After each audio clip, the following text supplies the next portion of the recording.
Ahora, vale. Pues vamos a ir empezando con la última mesa del día de hoy. Mañana toca en Getafe. Última mesa de hoy, el tema es estética menor y tenemos 4 ponencias. Por orden, no por orden de ponencia, sino por orden de posición.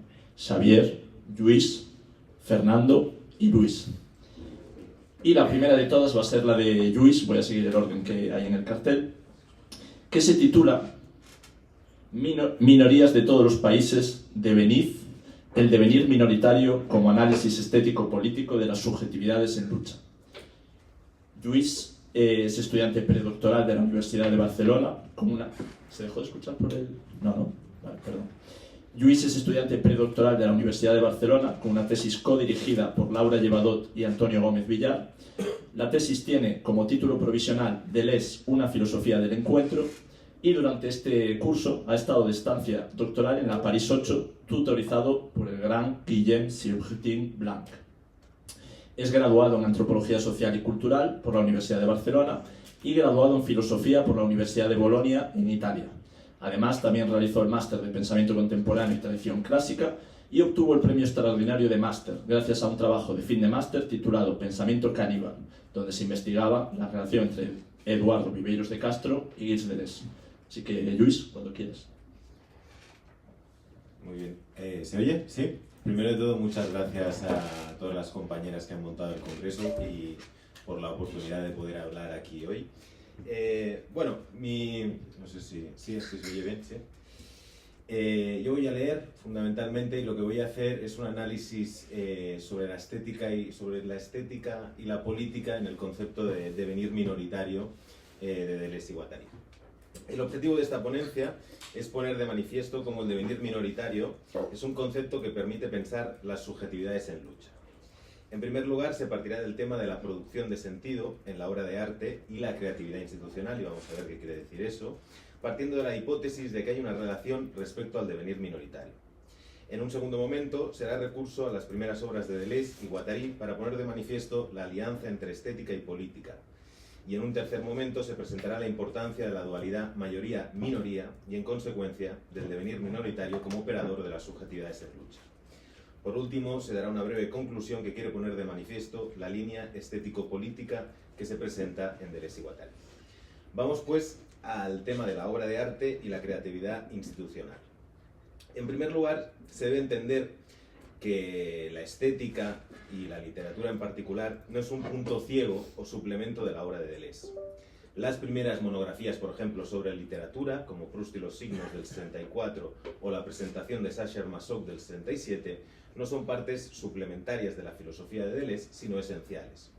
Como es noto, las raíces del problema en torno a la estética en Deleuze se encuentran ya, por ejemplo, en diferencia-repetición, en cuanto se intenta realizar una filosofía de la diferencia, crítica con la idea del comienzo o de la fundamentación, del pensamiento en la representación, es decir, en términos generales, crítica respecto a la imagen como mímesis.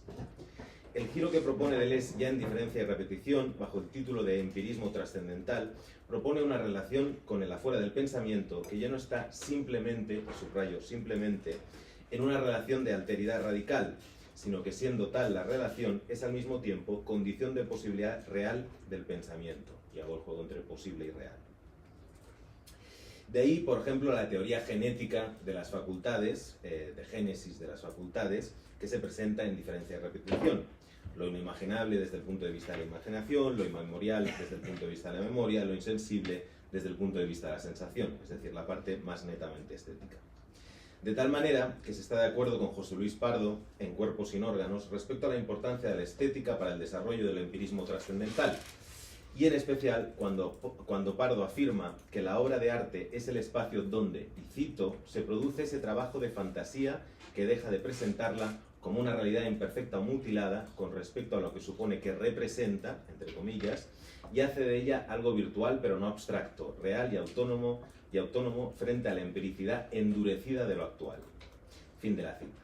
Así pues, se entiende que la obra de arte moderna, como producción de sentido y no como representación, es decir, la obra de arte en su declinación poética, creativa, constructiva, productiva o genética que sea, y no meramente mimética, es decir, imitativa, representativa, faltada al fin y al cabo, es una parte esencial del pensamiento sin imagen que ya se presenta en 1968.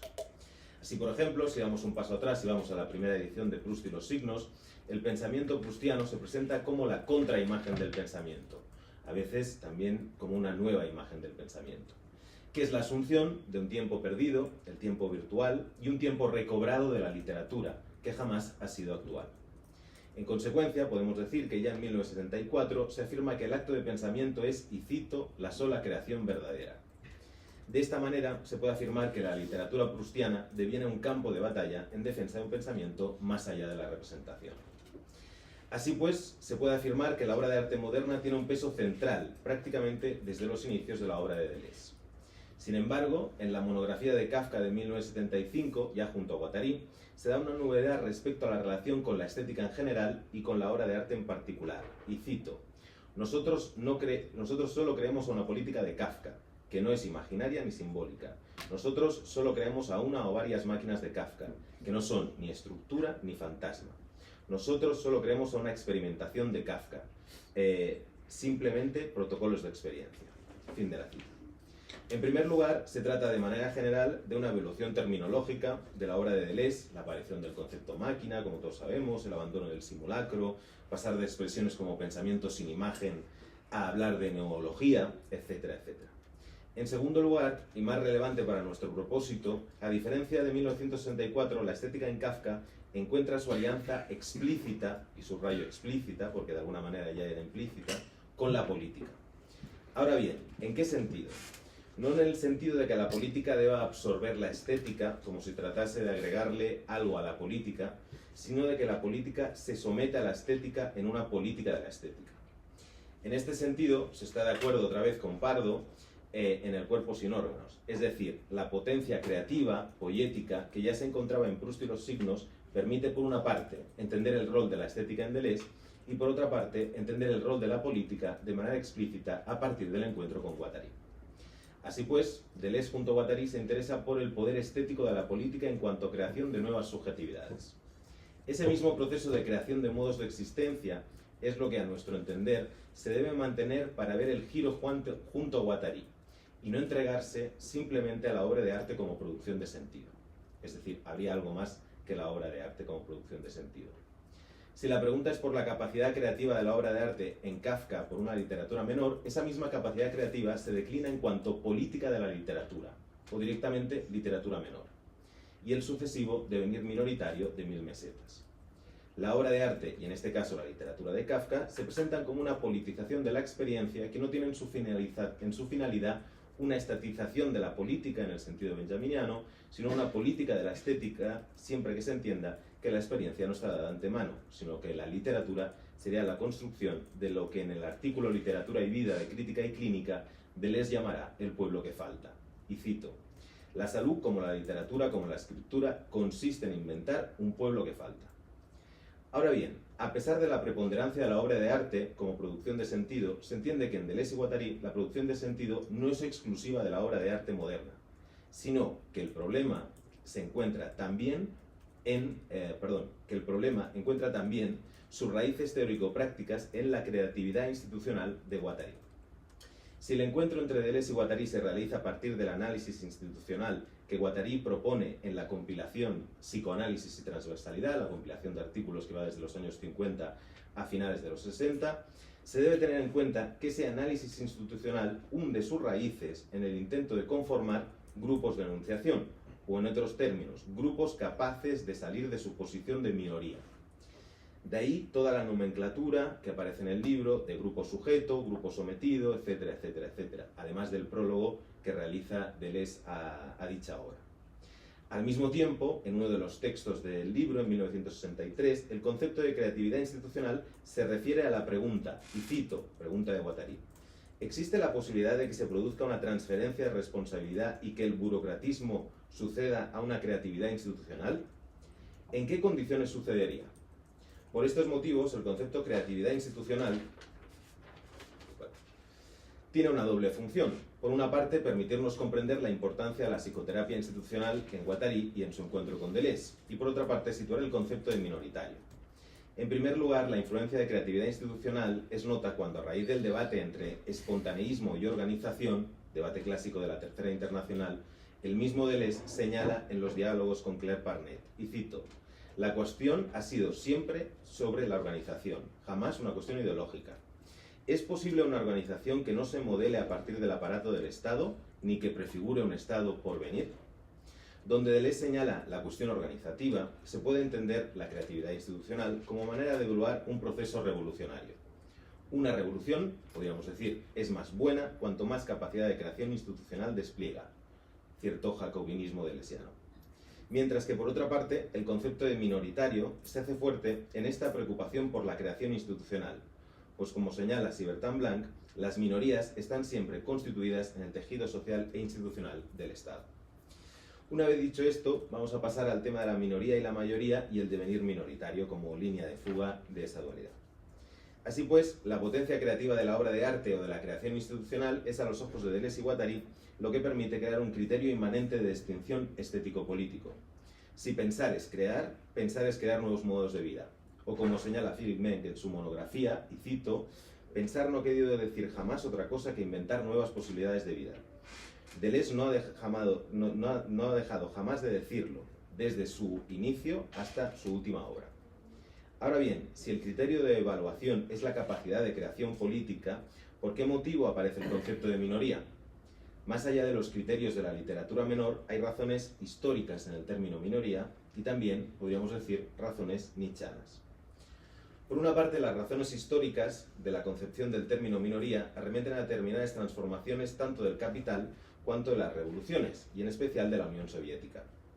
Por ejemplo, en su monografía sobre Deleuze y Guattari, Igor Korodulika relaciona los procesos de minorización de los pueblos europeos en el capital con la descomposición entre la Primera y Segunda Guerra Mundial de los imperios europeos.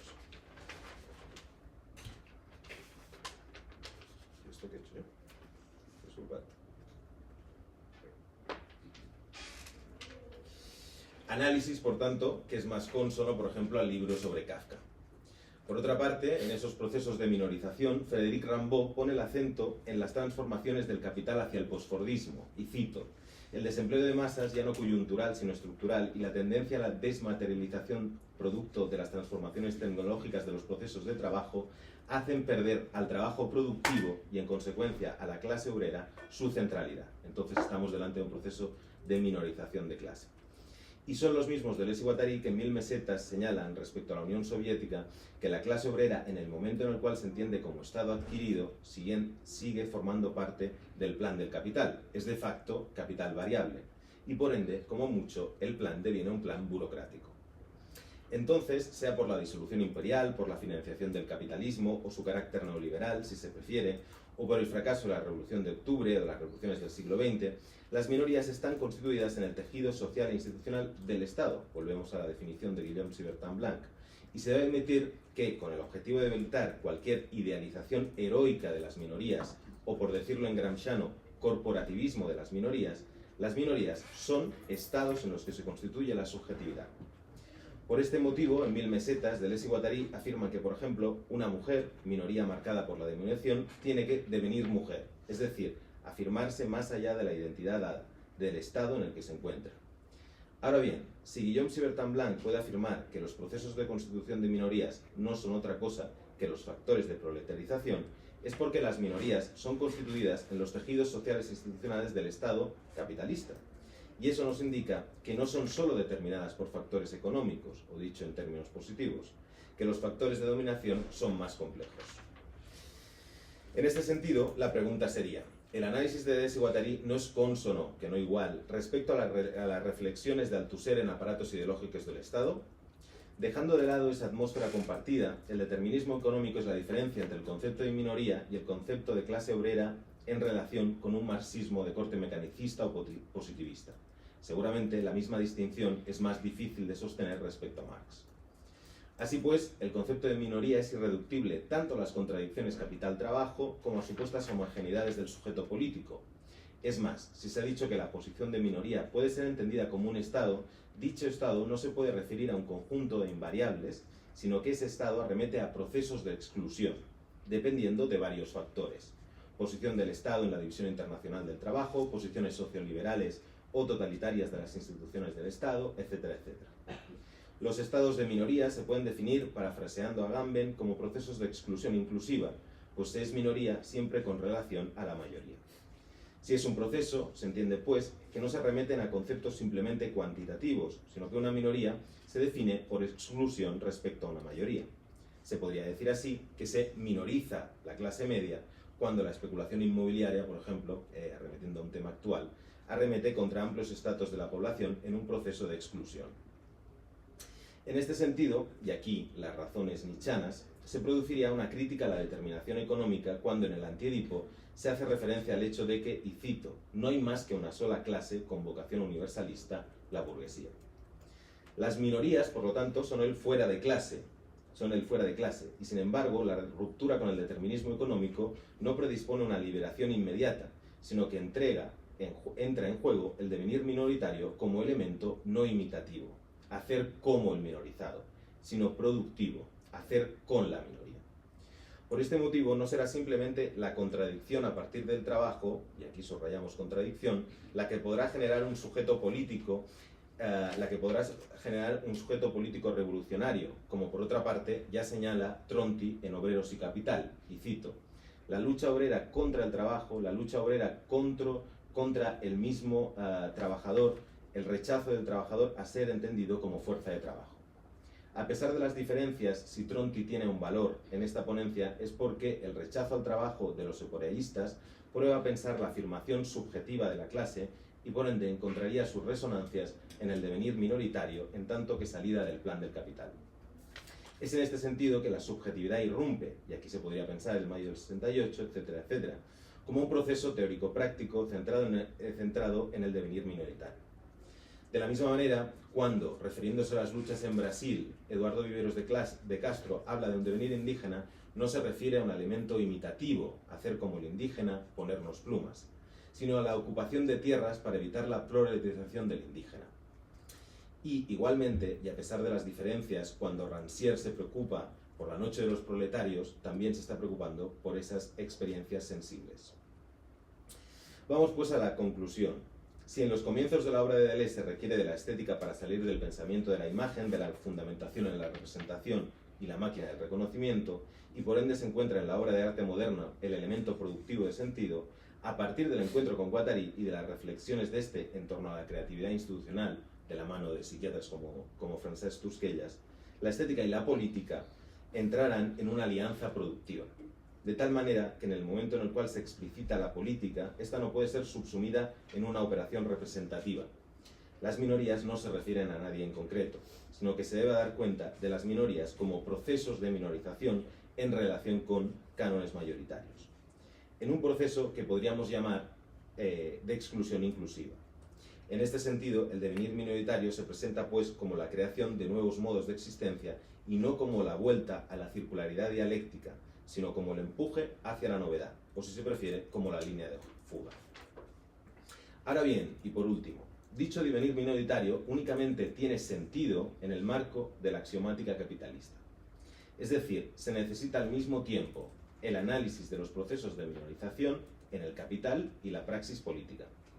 Por este motivo, la importancia de la creatividad institucional como praxis política vuelve al final del Antiedipo, donde la reflexión de Deleuze y Guattari es sobre el partido de institución. Es decir, donde una forma de organización capaz no solo de encarnar los objetivos válidos para la clase, sino de crear esos intereses objetivos en función de la representación de una nueva organización de las síntesis sociales. Así pues se concluye, la creatividad institucional del devenir minoritario es la capacidad de crear nuevos modos de existencia a partir de la organización de lo fuera de clase, es decir, de fuera de la burguesía, fuera del plan del capital, para así fugarse del plano del capital.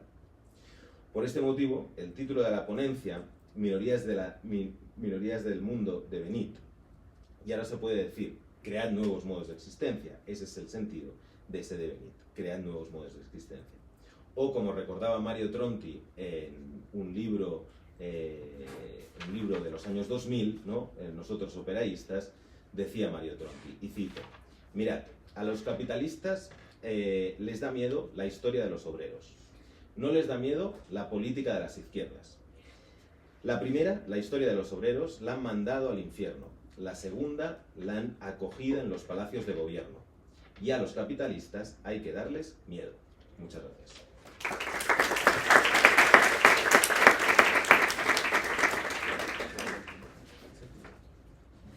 Muchas gracias, Luis, por esta fantástica ponencia. Es el turno ahora de Xavier Nicolai. Xavier estudió Sociología en la UCM, el máster en Estudios Urbanos y Metropolitanos en la Universidad Autónoma de Barcelona y actualmente se encuentra estudiando el grado de Filosofía en la UNED y el máster de Teoría y Crítica de la Cultura en la Universidad Carlos III de Madrid. Sus líneas de investigación están relacionadas con el postestructuralismo francés, la infrapolítica, el pensamiento italiano y el debate en torno a la poshegemonía. Y el título de su ponencia es Hacia un comunismo del pensamiento, la huella de Dionís Máscolo en Gilles Deleuze. Muchas gracias. A ver, ¿funciona? Vale. Sí, está ahí. Sí. Vale. Bueno, muchas gracias a las compañeras que han organizado el evento. La verdad que cuando me aceptaron me dio mucha fatiga hacerlo porque no sabía muy bien si podía salir adelante, ya que decidí tratar la huella de un autor que es completamente desconocido incluso en su propio país, del que no se ha traducido más que una única obra, que no es curiosamente la más importante y del que apenas se ha mencionado. En el caso que nos ocupa en Gilles Deleuze, pues es curioso también trazar esta influencia, ya que solo aparece mencionado en toda su obra más que 3 veces, más allá de una correspondencia que se limita a 5 cartas breves. Empezando ya con la ponencia, el tema de mi ponencia es la relación filosófica entre Dionís Máscolo y Gilles Deleuze, una relación que puede entenderse bajo el signo de una profunda afinidad conceptual en torno a la noción de amistad, aunque si se lee con atención a Máscolo puede verse las resonancias de su pensamiento están en el giro que pegó Deleuze en torno a la concepción del intelectual y resuena en todo capitalismo y esquizofrenia. Son los vencedores quienes escriben la historia, incluso en la propia historia de los derrotados. Por esta razón, nadie habla ni ha oído hablar de Dionís Máscolo, y no sin motivo. Pocos lo leyeron en vida más allá de sus amigos más cercanos, y de algunos espíritus atentos como Guy Debord o Gilles Deleuze, que rara vez llegaron siquiera a nombrarlo. Sin embargo, no se puede entender ni el mayo 68, ni la autonomía italiana de los 70, ni los movimientos que vinieron después, sin su pensamiento. Dionís Máscolo fue un pensador singular, radicalmente comprometido. Su pensamiento, inseparable de su biografía y de sus amistades, nace de una experiencia compartida y vivida. La resistencia, los campos de concentración y la ruptura con el comunismo ortodoxo tras la Segunda Guerra Mundial. Es en este contexto donde Máscolo publicará la que será su obra más conocida, Le Communisme, o traducido El comunismo, revolución y comunicación, o la dialéctica de los valores y las necesidades. En esta obra propone una concepción totalmente heterodoxa del comunismo, en el que comienza con una sentencia firme, que es que solo hay una preocupación real y esa es la preocupación del comunismo. Y al final del libro, después de casi 700 páginas, concluye: no hay pensamiento no comunista, no hay amistad no comunista, todo lo demás son mentiras. Entonces, en base a esto, desarrolla toda una teoría en la que no me ocuparé, ya que se me escapa, ya que mi francés es muy limitado y no es el tema de mi ponencia, pero su preocupación central es cómo transformar el lenguaje para que esta a su vez transforme el pensamiento y eso se manifieste en la vida. Y diría con él que es posiblemente el único pensador que ha sido el único capaz de hacer coincidir el pensamiento con la vida. En base a esto, me limitaré, no voy a desarrollar más por aquí, porque para el turno de preguntas no es lo que toca, pero bueno. Es en este contexto donde Máscolo, siguiendo con esta idea de comunismo, también delinea otra idea en relación a esto, que es lo que llamará el comunismo del pensamiento. Una expresión que toma de un fragmento atribuido a Hölderlin, pero es a través de una traducción de Blanchot, que tan libre como que se la ha inventado. Y que es fruto de un trabajo colectivo en el que también participaron Hegel y Schelling. Y ese fragmento dice así: la vida del espíritu entre amigos, el pensamiento que se forma en el intercambio de palabras, por escrito o de viva voz, son necesarias para los que buscan. Fuera de esto, nosotros mismos estamos fuera del pensamiento. Dejando esto momentáneamente a un lado, en relación a esto también hablaba de lo que él llamaba la exigencia comunista, que para él no remite ni una doctrina ni una hipótesis histórica, sino una exigencia ética inmediata, una práctica de habitar el mundo con nosotros desde el vínculo, la comunicación y el rechazo compartido a lo intolerable. Y cito textualmente: El comunismo no se describe, se hace, es algo que se busca, que no te pertenece pero que se comparte. Es decir, el comunismo es ante todo una cuestión de comunicación, una forma de relación viva y compartida donde el pensamiento solo puede acontecer en el intercambio, en el gesto, en la palabra expuesta al otro. El comunismo no es un objetivo, sino que es un medio. De este modo, pensar no es una operación solitaria, sino una práctica encarnada en la comunidad, que exige vínculos reales con los otros. De ahí que la amistad ocupe la centralidad de su pensamiento, porque es en ella donde se produce esa experiencia común de la fragilidad, donde se suspende la autoridad y se comparte el riesgo de una expresión verdadera. Es la amistad como núcleo irreductible del comunismo, el único lugar donde se puede dar la verdadera comunicación, así como es el único medio que nos permite elaborar un lenguaje que afirme la pluralidad de mundos posibles. Sí, por concluir, lo que está proponiendo es pensar y producir un lenguaje que escape a las mediaciones del capital. Son por estas razones que nunca hablamos sobre Mascolo, sino siempre sobre sus amistades.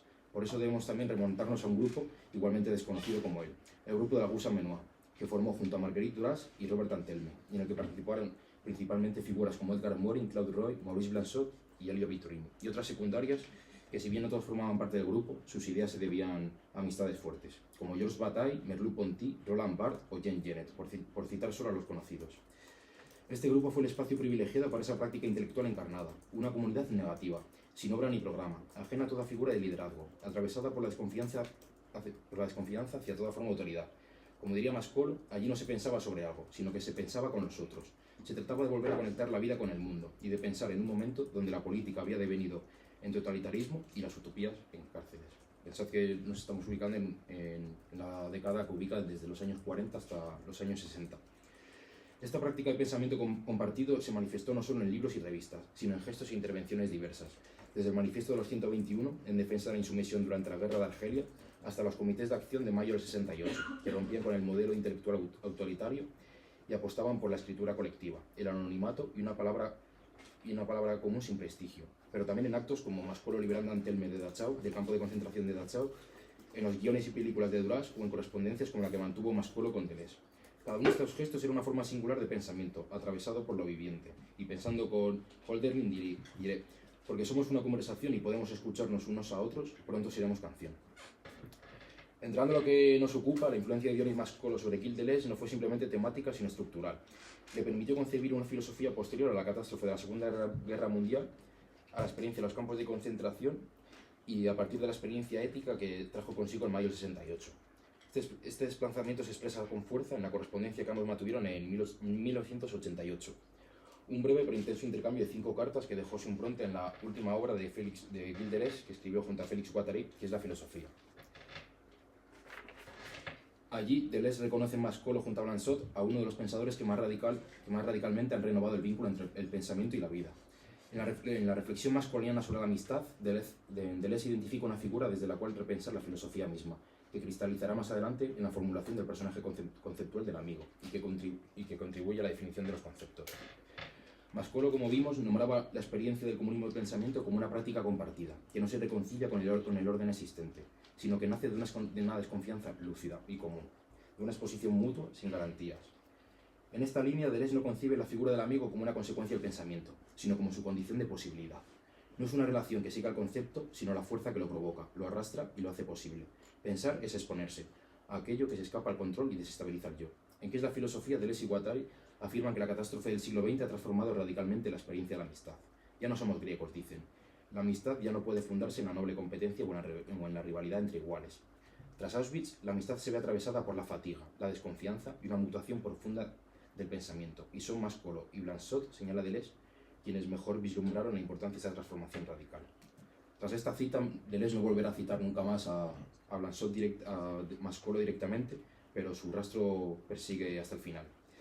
Este gesto de pensamiento se encarga con especial intensidad en la lectura que Deleuze hace de la obra de Mascolo en torno a un esfuerzo de memoria, que por contextualizar son los comentarios que hace Mascolo sobre una carta de Robert Antelme en el proceso en el que libera del campo de concentración y en el momento en el que se da cuenta que su pensamiento cambia al estar con una experiencia al límite, y que es justo la obra que más marca Deleuze.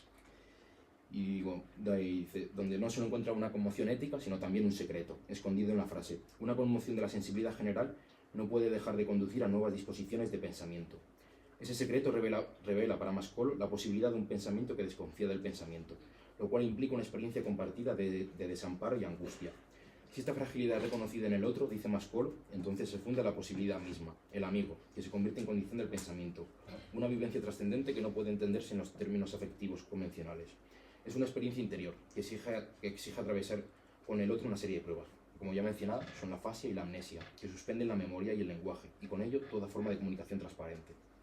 En otras palabras, para Deleuze pensar no es una función natural del sujeto. El pensamiento sucede cuando algo nos obliga a pensar, una conmoción, un encuentro, una experiencia límite. La amistad, en este sentido, es aquello que provoca, acompaña y desestabiliza el pensamiento. Y de alguna manera, pensar siempre es pensar con alguien o contra alguien. Así, la amistad filosófica que Deleuze ve renovada en Mascolo y Blanchot no responde al modelo clásico de la armonía entre iguales, sino que surge del desarraigo, de una experiencia común del límite que desestabiliza el pensamiento. Lejos de ser un vínculo basado en la identidad o el acuerdo, se funde en una exposición compartida de lo inexpresable, en un desgarramiento que no busca conciliación. Por eso, esta amistad no opera entre sujetos ya constituidos, sino que se da en una dimensión preindividual, donde pensamiento y existencia se complican, y donde el otro no aparece como interlocutor, sino como condición activa del pensar. No se trata de una reconciliación afectiva tras la catástrofe, sino de una fuerza inaugural que obliga a repensar los conceptos desde el desamparo, incluso aquellos más asentados en la tradición, como los de Heidegger, que Deleuze considera marcados por una reterritorialización abyecta. Es desde este marco que Deleuze define la figura del amigo como personaje conceptual, y cito: ya no un personaje extrínseco, un ejemplo o una circunstancia empírica, sino una presencia intrínseca al pensamiento, una condición de posibilidad del pensamiento mismo, una categoría viva, una vivencia trascendente. Esta amistad no se funde en la identidad ni en la armonía, sino en la interrupción, en aquello que desestabiliza y quiebra toda certeza. Para Mascolo, esta experiencia compartida de desposesión constituye el lugar mismo donde puede comenzar a pensarse algo en común.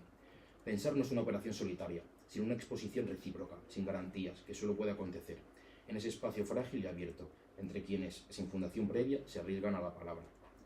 Fuera de esa vida espiritual entre amigos, dice Mascolo, no hay pensamiento posible. Y por eso también, en El odio a la filosofía, dice que ningún filósofo ha tenido jamás un amigo. La amistad se convierte así en una forma radical de apertura, donde el pensamiento no parte de una autoridad o una doctrina, sino de la apertura a lo que aún no tiene forma. Se trata de dejar hablar a los cuerpos. En una entrevista de 1985, antes de la correspondencia, pero ya después de la lectura de Luciana de la obra mascoliana, Deleuze afirmaba: cuando trabajo con Guattari, cada uno de nosotros entiende a su manera los conceptos propuestos por el otro. Desde esta perspectiva y en consonancia con la argumentación aquí desarrollada, todo pensador está expuesto en devenir constante hacia el otro como amigo de los conceptos que crea. Pensar, entonces, es entrar en una amistad que reúne a dos sujetos singulares en el pensamiento, una amistad que sin duda siempre estará atravesada por una fisura, precisamente porque no se basa en una cualidad compartida, pero tal vez sea esta fisura la que constituye en última instancia la cuestión de lo que hoy llamamos y experimentamos como filosofía. Esta intuición de Luciana encuentra una resonancia profunda en la propuesta mascoliana del comunismo del pensamiento, entendido como una forma de pensamiento que solo es posible a través de la vida del espíritu entre amigos, una relación sin jerarquía ni posesión, en la que solo importa el gesto, la presencia y el compartir. Este modo de pensar requiere lo que Mascolo denomina un pensamiento íntegro, en el que todas las facultades humanas, razón, afectos y cuerpo, participen activamente del propio acto de pensar. En última instancia, lo que está realizando es una crítica radical al solipsismo del pensamiento occidental, que ha separado el pensamiento de la vida, para poder así rechazar la dicotomía tradicional entre el sujeto cognoscente que domina y sujeta al objeto de conocimiento, para salir del aislamiento interior que caracteriza al yo moderno.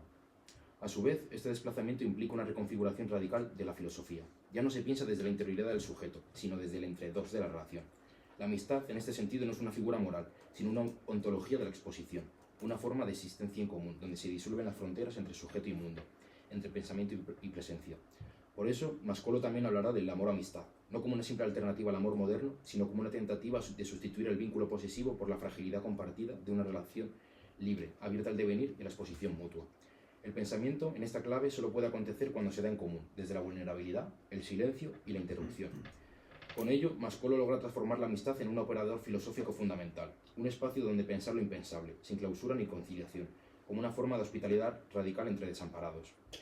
En esta línea, la figura del amigo que hereda Deleuze, como resto, como interrupción de sentido, aparece como aquello que impide clausurar la comunidad, la identidad o la historia, idea que encuentra una resonancia fundamental en Robert Antelme, que, como afirma en La especie humana, la experiencia del campo de concentración destruye toda idea de comunidad fundada en la identidad, la reciprocidad o el reconocimiento, y dice textualmente: no hay más que individuos absolutamente solos que sobreviven juntos. En otras palabras, la comunidad no antecede a quienes la componen, no se funde en un principio de identidad, sino que acontece como una experiencia al límite, compartida, el estar juntos sin fundamento, sin obras, sin reconciliación. Algo que George Bataille continuará al decir que la comunidad verdadera no puede fundarse, ya que es siempre una comunidad sin comunidad, sin obra, sin suelo, sin garantía. Solo puede acontecer como imposibilidad compartida, como resto, como exceso. Y por eso Blanchot concluirá: comunismo, lo que excluye y se excluye de toda comunidad ya constituida.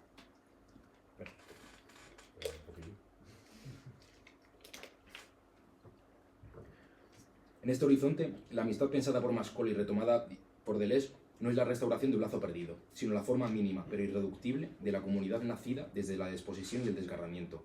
El amigo no es el garante de una unidad ni el retorno a una armonía rota. Es más bien el punto de fractura que impide clausurar lo común, que abre la posibilidad de un pensamiento por venir. Entonces el amigo no es la totalidad, sino el resto, o en términos de Lucianos, lo no codificable, lo que escapa, la diferencia que no se deja reducir al uno. Es la condición para que haya devenir, para que el pensamiento no se cierre en una forma fija. Y más o menos acabando, cuando Deleuze señala en la correspondencia y en el abecedario que Macaulay y Blanchot son los únicos que han tomado literalmente el término filos, de filia, de amistad, no aluden al modelo platónico de amistad entre iguales, sino a la raíz etimológica olvidada del término filos, que no proviene del afecto espontáneo entre semejantes, sino que está ligada al antiguo derecho de hospitalidad, senia, que exigía acoger al senos, el extranjero, el huésped sin garantías, como parte del hogar. Así la amistad no nace de la identidad, sino del gesto de acoger al otro que viene de fuera y que nos obliga a pensar desde el límite. Esta inversión del filos tradicional como apertura al extranjero es la que Macaulay y Deleuze retoman como hospitalidad radical.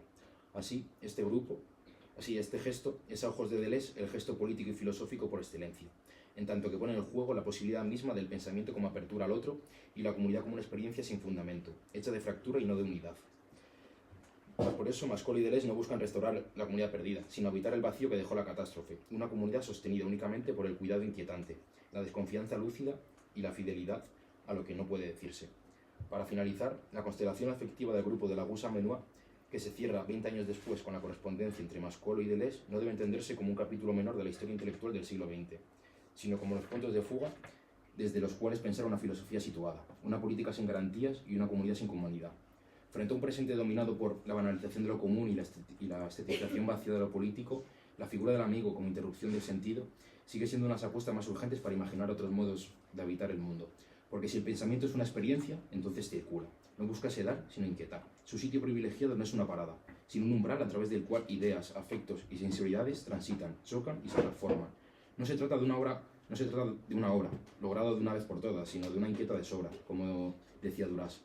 Esta distancia no implica obsolescencia ni alienación, sino un vibrante entre un lugar donde aquellos que se niegan a contentarse ante el triste estado de cosas pueden encontrarse, a través de siglos y paisajes lingüísticos, en una morada sin hogar, separados y sin embargo también juntos. Recuperar esa potencia no es restaurar un lenguaje gastado, sino devolverle la movilidad, pensar sin garantías, nombrar lo común sin solidificarlo, habitar la fragilidad, sin renunciar a la exigencia. En definitiva, volver a pensar la actualidad del comunismo. Eso es todo.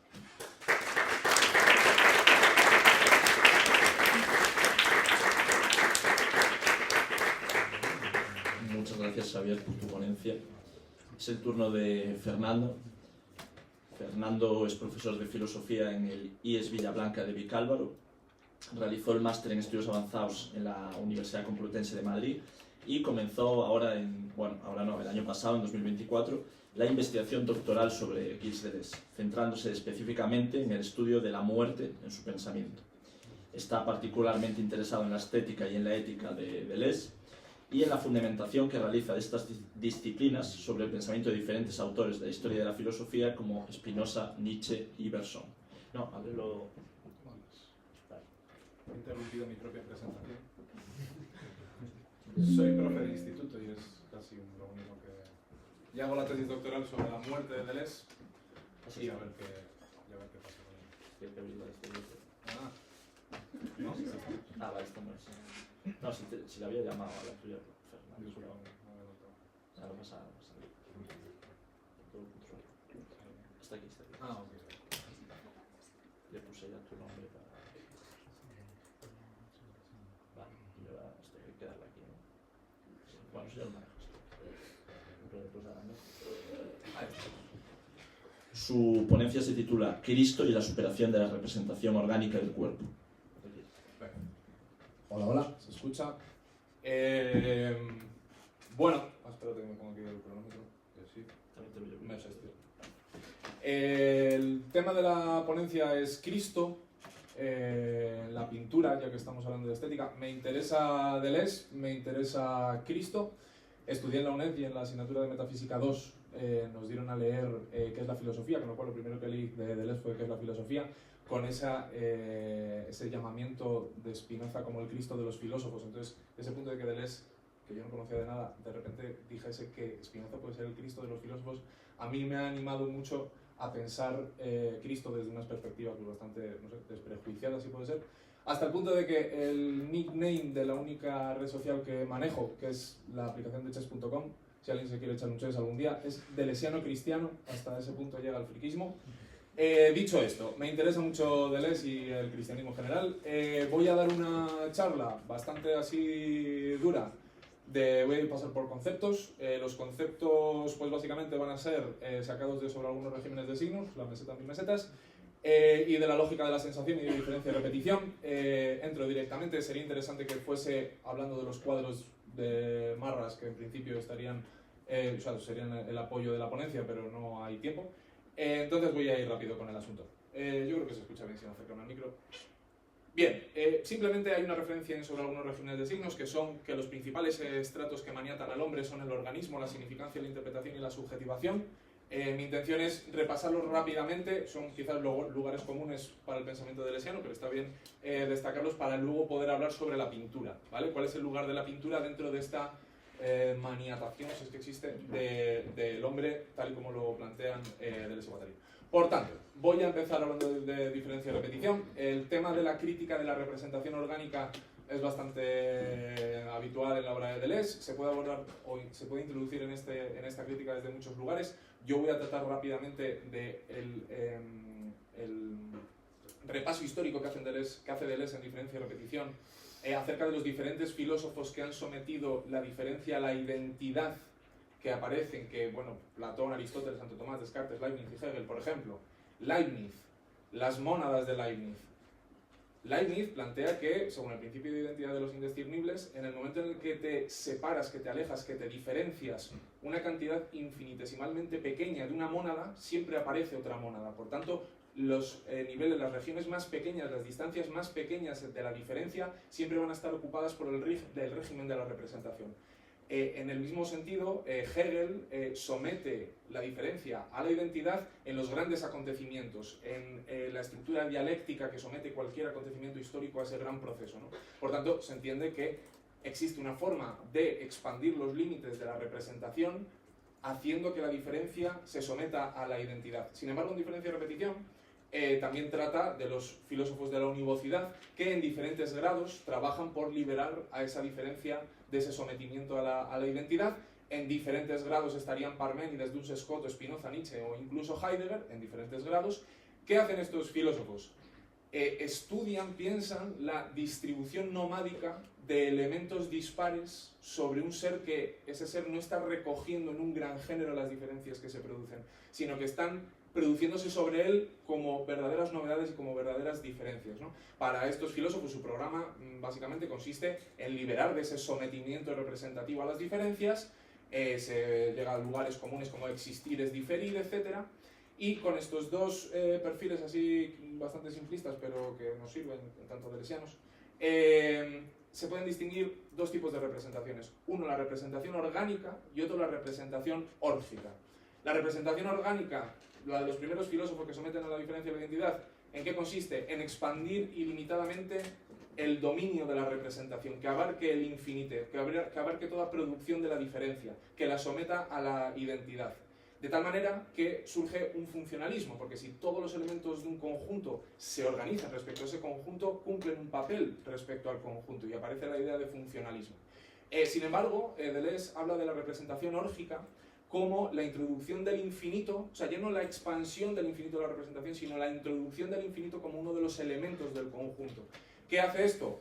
¿Qué se consigue con esto? Hace estallar la capacidad englobante y funcionalizante de la representación. Todo este desarrollo desemboca en el Antidipo, en el concepto de cuerpo sin órganos, que de los diferentes conceptos que se pueden utilizar para abordar el cuerpo sin órganos, entre el huevo cósmico, la gran molécula, etc. A mí me gusta, y me quedo a nivel divulgativo, con el desierto a las puertas de la ciudad, porque representa muy bien qué significa este lugar habitado por poblaciones nómadas, multiplicidades de multiplicidades que en ese desierto se van encontrando, pueden comerciar, pueden batallar, hay encuentros productivos, encuentros destructivos, y que sus esencias, si de alguna manera podríamos remitirnos a esa palabra, no vienen definidas sino quizás por la trayectoria de encuentros previos en el propio desierto, ¿no? Entonces, lo que en el Antidipo y posteriormente va a ser el cuerpo sin órganos, esa forma de encuentros, ya está en diferencia y repetición representado en la palabra representación lógica y orgánica. Pasando al segundo apartado, ya hemos pasado al organismo, malamente, pero hemos pasado al organismo, pasamos a la significancia y la interpretación. 1000 mesetas, Deleuze y Guattari. ¿Qué exploran sobre algunos regímenes de signos? Exploran el despotismo asociado a los regímenes de signos. ¿Qué es esto? Hablan del psicoanálisis. El psicoanálisis representa el déspota por antonomasia que ha llevado, esto lo digo lento así como para que entre, que ha llevado el régimen de signos hasta el infinito como forma de dominación. ¿Cómo han hecho esto? Han extendido el poder de los signos lingüísticos alcanzando todo el orden de lo posible. Han sometido de nuevo la diferencia de la identidad de cierta manera. ¿Cómo? Según lo que Deleuze y Guattari llaman el régimen de significancia infinita del signo. Un signo remite a otro signo, que remite a otro signo, que remite a otro signo, así, al infinito, de tal manera que el significado que podría depender de algún elemento extralingüístico siempre queda sometido. Cualquier significado extralingüístico siempre queda sometido a ese principio de remisión de significantes que nos podría llevar muy lejos en lo que significa el psicoanálisis. Todo es susceptible de ser interpretado. Siempre, cada vez que te ocurre algo, siempre puede ser sometido a la cadena significante de tu inconsciente. Nunca va a haber una ruptura que va a generar una novedad. De tal manera que toda nuestra subjetividad se organiza en cadenas significantes distribuidas en círculos concéntricos en torno a un gran significante. A mí lo que me interesa es llegar a ese gran significante que organiza y que te permite interpretar toda la cadena significante que somos, uno solo para todos, el falo, etc., que va a permitir recorrer todas las cadenas. Deleuze y Guattari hablan de la trampa del sacerdote. En la medida en la que todo significante remite a otro significante, tú puedes prolongar esa interpretación al infinito. Siempre va a hacer falta una nueva consulta en el psicoanalista, siempre va a haber una confesión más que realizar, siempre una interpretación más.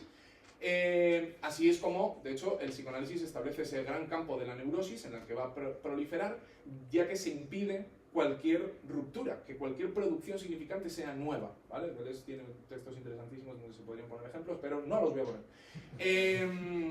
Primera conclusión de esto. Ese gran centro significante, Deleuze y Guattari hablan en esta meseta con el concepto rostro. ¿Qué es un rostro? Un rostro es, cito, el rostro cristaliza el conjunto de las redundancias, emite y recibe y vuelve a captar los signos significantes. El rostro, aquí cierro la cita, el rostro es el concepto que permite representar ese gran centro significante, que hablan, por cierto, de él como un gran cuerpo, una especie de cuerpo sin órganos diabólico, que todo lo organiza y todo lo somete. Hablan de Deleuze y Guattari, del dios déspota. El dios déspota necesita un rostro, todos los dioses déspotas de la religión necesitan un rostro, y este rostro puede operar de dos maneras. ¿Cómo opera? En un momento despótico, en el que el rostro opera por irradiación, en el que aparece en todos los lugares, siempre está el rostro, aparece en cualquier interpretación, siempre está el rostro de Dios mirando. La kipá de los judíos, que siempre están mirando dentro de su cabeza para ver qué es lo que piensan. Hablan de Deleuze y Guattari del momento despótico paranoico, en el que cualquier interpretación entra dentro del conjunto de las interpretaciones. Pero luego hay un segundo momento, que es muy interesante, que es el momento de la desviación del rostro. El dios déspota también puede operar su rostro mediante la desviación. Y este momento despótico da lugar al momento autoritario, pasional, de la subjetivación. Tercer principio que maniata al hombre. Por tanto, tendríamos la representación orgánica, la significancia y la interpretación como régimen significante en el que todo está dominado por un rostro, y cuando el rostro quita su rostro, aparece la subjetivación. ¿Por qué aparece la subjetivación? Porque aparece la figura del profeta pasional que se subjetiva La red de significantes organizadas en círculos se despliega en una gran línea, pero una gran línea que empieza en cualquier momento de subjetivación, y el momento de subjetivación va a recorrer todos los puntos de la línea. El momento paranoico pasa al momento maníaco, en el que la acción desborda cualquier contexto. Bien, después de todo esto, ¿no? Después de ver esos principales estratos que manipulan al hombre, que tiene que ver esto con el tema de la ponencia, que es el cuerpo de Cristo en la pintura cristiana de la historia de la pintura, que el rostro se puede desdibujar. Cuando el rostro se desdibuja, cuando se rompe el sometimiento al significante en la remisión infinita a otro significante, cito, se producen devenires animales, devenires moleculares subterráneos, desterritorializaciones nocturnas que desbordan los límites del sistema significante. Por tanto, ¿qué es lo que yo vengo a proponer? Que vamos a ver cómo Deleuze así lo propone también en la lógica de la sensación, que la pintura del cuerpo de Cristo es esa manera de desdibujar los rostros, los rostros que someten a las cadenas significantes. La conclusión de esta meseta es que siempre existe algo más y algo menos del lenguaje. En los sistemas semióticos siempre hay un algo más y un algo menos. El algo menos es el encuentro con lo físico, con el encuentro real de las cosas. Son los agenciamientos maquínicos, los encuentros nomádicos en el desierto a las puertas de la ciudad, que constituyen el más acá semiótico del lenguaje. A su vez, también existe el más allá, de los máximos de desterritorialización, de las máquinas abstractas, etc. Ese más acá y más allá de los sistemas semióticos, es lo que anima la pragmática como alternativa esquizoanalítica al psicoanálisis, porque siempre va a remitir a un significado extralingüístico, siempre va a romper esa cadena significante. Pues bien, ¿cómo se desdibuja el rostro? Deleuze y Guattari hablan fundamentalmente del cuerpo del torturado y del martirizado, del cuerpo del chivo expiatorio. Comentan que el ano del martirizado se opone al rostro del déspota. El cuerpo del martirizado, esto es maravilloso, encarna la línea de fuga que el régimen significante no puede soportar. Supone una desterritorialización absoluta que el régimen de signos continuamente trabaja para bloquear, para no estallar en mil pedazos. Y pasamos a la segunda parte de la ponencia, en la que ya hablamos de pintura y del cuerpo de Cristo como tal. Deleuze comienza su libro sobre Bacon con un imperativo. La pintura, cito, viene la cita, la pintura debe arrancar la figura de lo figurativo. ¿Qué es esto? Escoge a Bacon porque él lo que hace es pintar figuras que han sido arrancadas del orden figurativo. Una obra de arte, en tanto significante, tal y como hemos hablado antes, puede jugar su papel como significante, extendiendo hasta el infinito los límites de la representación orgánica, puede encadenar todo significante en esa redundancia de remisiones de significantes, puede hacer proliferar el rostro en tanto presencia o en tanto ausencia, y si hace todas estas cosas, que están mal, lo puede hacer mediante la figuración, la ilustración y la narración. Por tanto, todo el libro de Deleuze sobre la pintura debe ser entendido como una forma de tratar de pensar la pintura fuera de la figuración, fuera de la ilustración y fuera de la narración, quitarle todas esas funciones, y por eso escoge a Bacon, porque dice que conjura todo ese carácter figurativo, ilustrativo y narrativo de la pintura. A la hora de ver cómo ha ocurrido esto en la historia, Deleuze habla de diferentes técnicas, la técnica de la abstracción, del aislamiento, de la deformación, etc. A mí me interesa a nivel histórico, los diferentes momentos que plantea Deleuze. Se basa en dos autores, Worringer, entiendo que será Borringa, un libro que está traducido al castellano es El arte gótico, y de Wolfling, que es un historiador suizo, conceptos fundamentales de la historia del arte. Con estos dos autores se ve armado con los diferentes estadios que le van a interesar a él para hablar de cómo se puede pintar figuras que han sido arrebatadas del orden de la figuración, etc. ¿Cuáles son estos estadios? Habla del estadio egipcio, del estadio griego, del estadio bizantino, del arte gótico, sigue más adelante y me voy a centrar en estos. Dejando a un lado el arte egipcio, dice, el arte gótico consiste en el arte de la representación orgánica y organizada, lo dice tal cual. La pintura es figurativa y mimética, se establece una relación bien fundada entre pintura y realidad. ¿Cómo consiguen eso? Mediante técnicas pictóricas de conquistar un espacio no enteramente dependiente de lo táctil. Bueno, se mete en tecnicismos que quizás sería interesante ver con imágenes. Inventan una perspectiva, los planos se distinguen y dan lugar a un espacio en el que la acción puede ser bien narrada. Por tanto, tenemos todos los elementos del sometimiento de la pintura a todas esas cosas que están mal.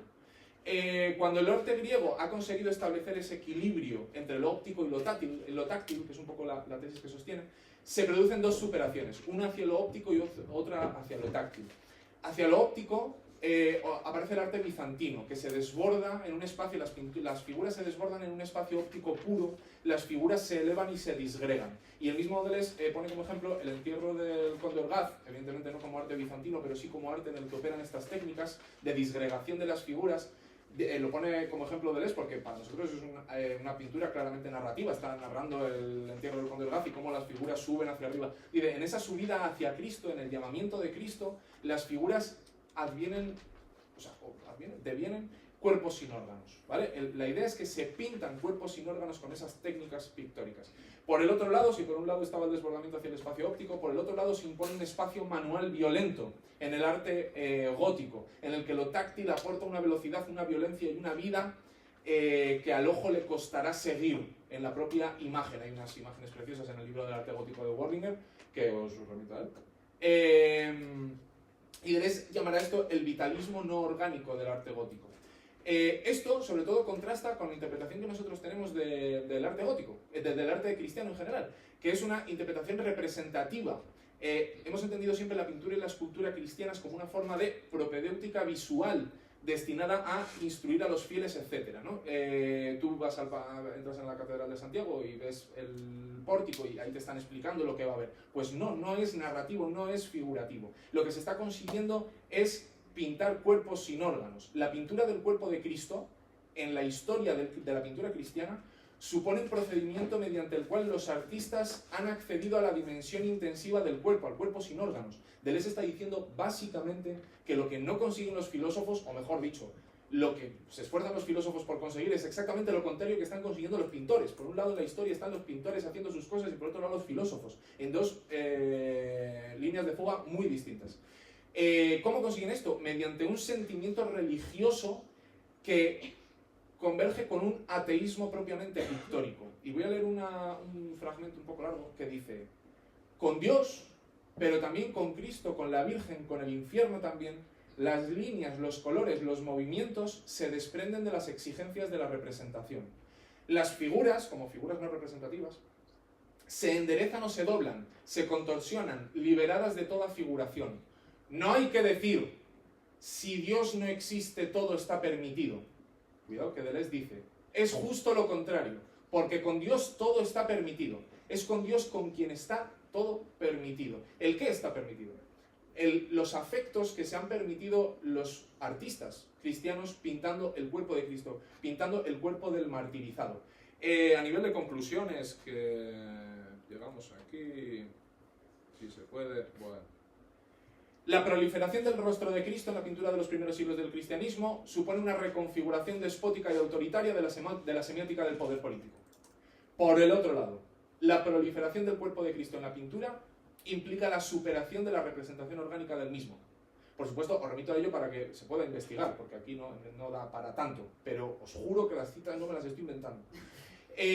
Segunda conclusión, la figuración supone el sometimiento estético a la identidad. La liberación de la figuración consiste en la liberación de la potencialidad estética de la pintura, la posibilidad de la captura pictórica de las fuerzas vitales, que es un apartado muy interesante del libro de la lógica de la sensación, que tampoco nos da tiempo a ver.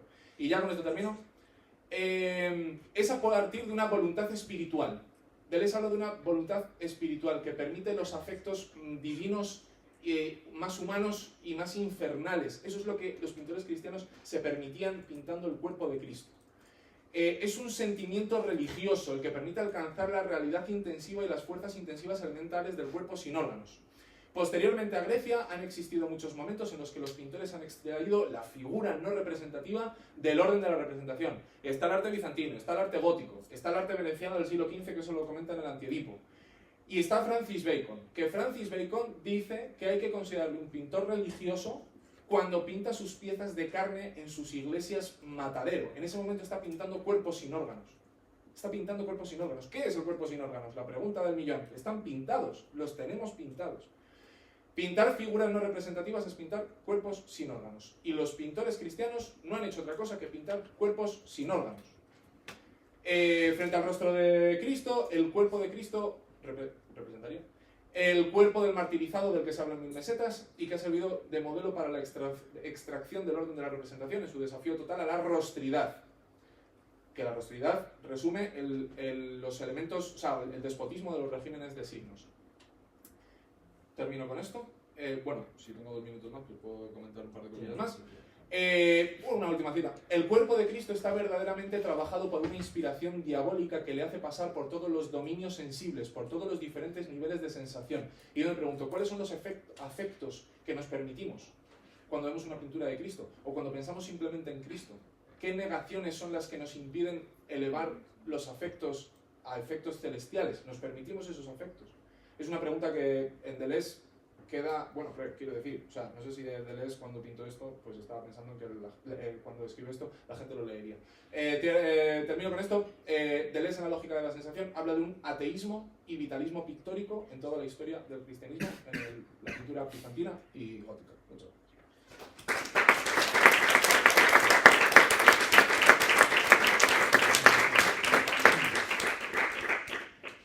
Muchas gracias, Fernando, por tu ponencia.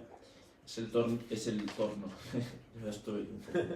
el turno de Luis Hernández, que finalizó en el curso 2023-2024 el grado de Filosofía, habiendo realizado 2 cursos en la Universidad de Salamanca y otros 2 en la UNED.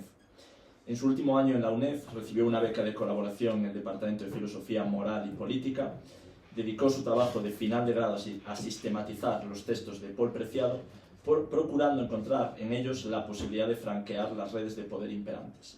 Actualmente se encuentra realizando el máster en profesorado de educación secundaria, en la especialidad de filosofía en la USAL y el máster en filosofía teórica y práctica en la especialización de filosofía práctica en la UNED.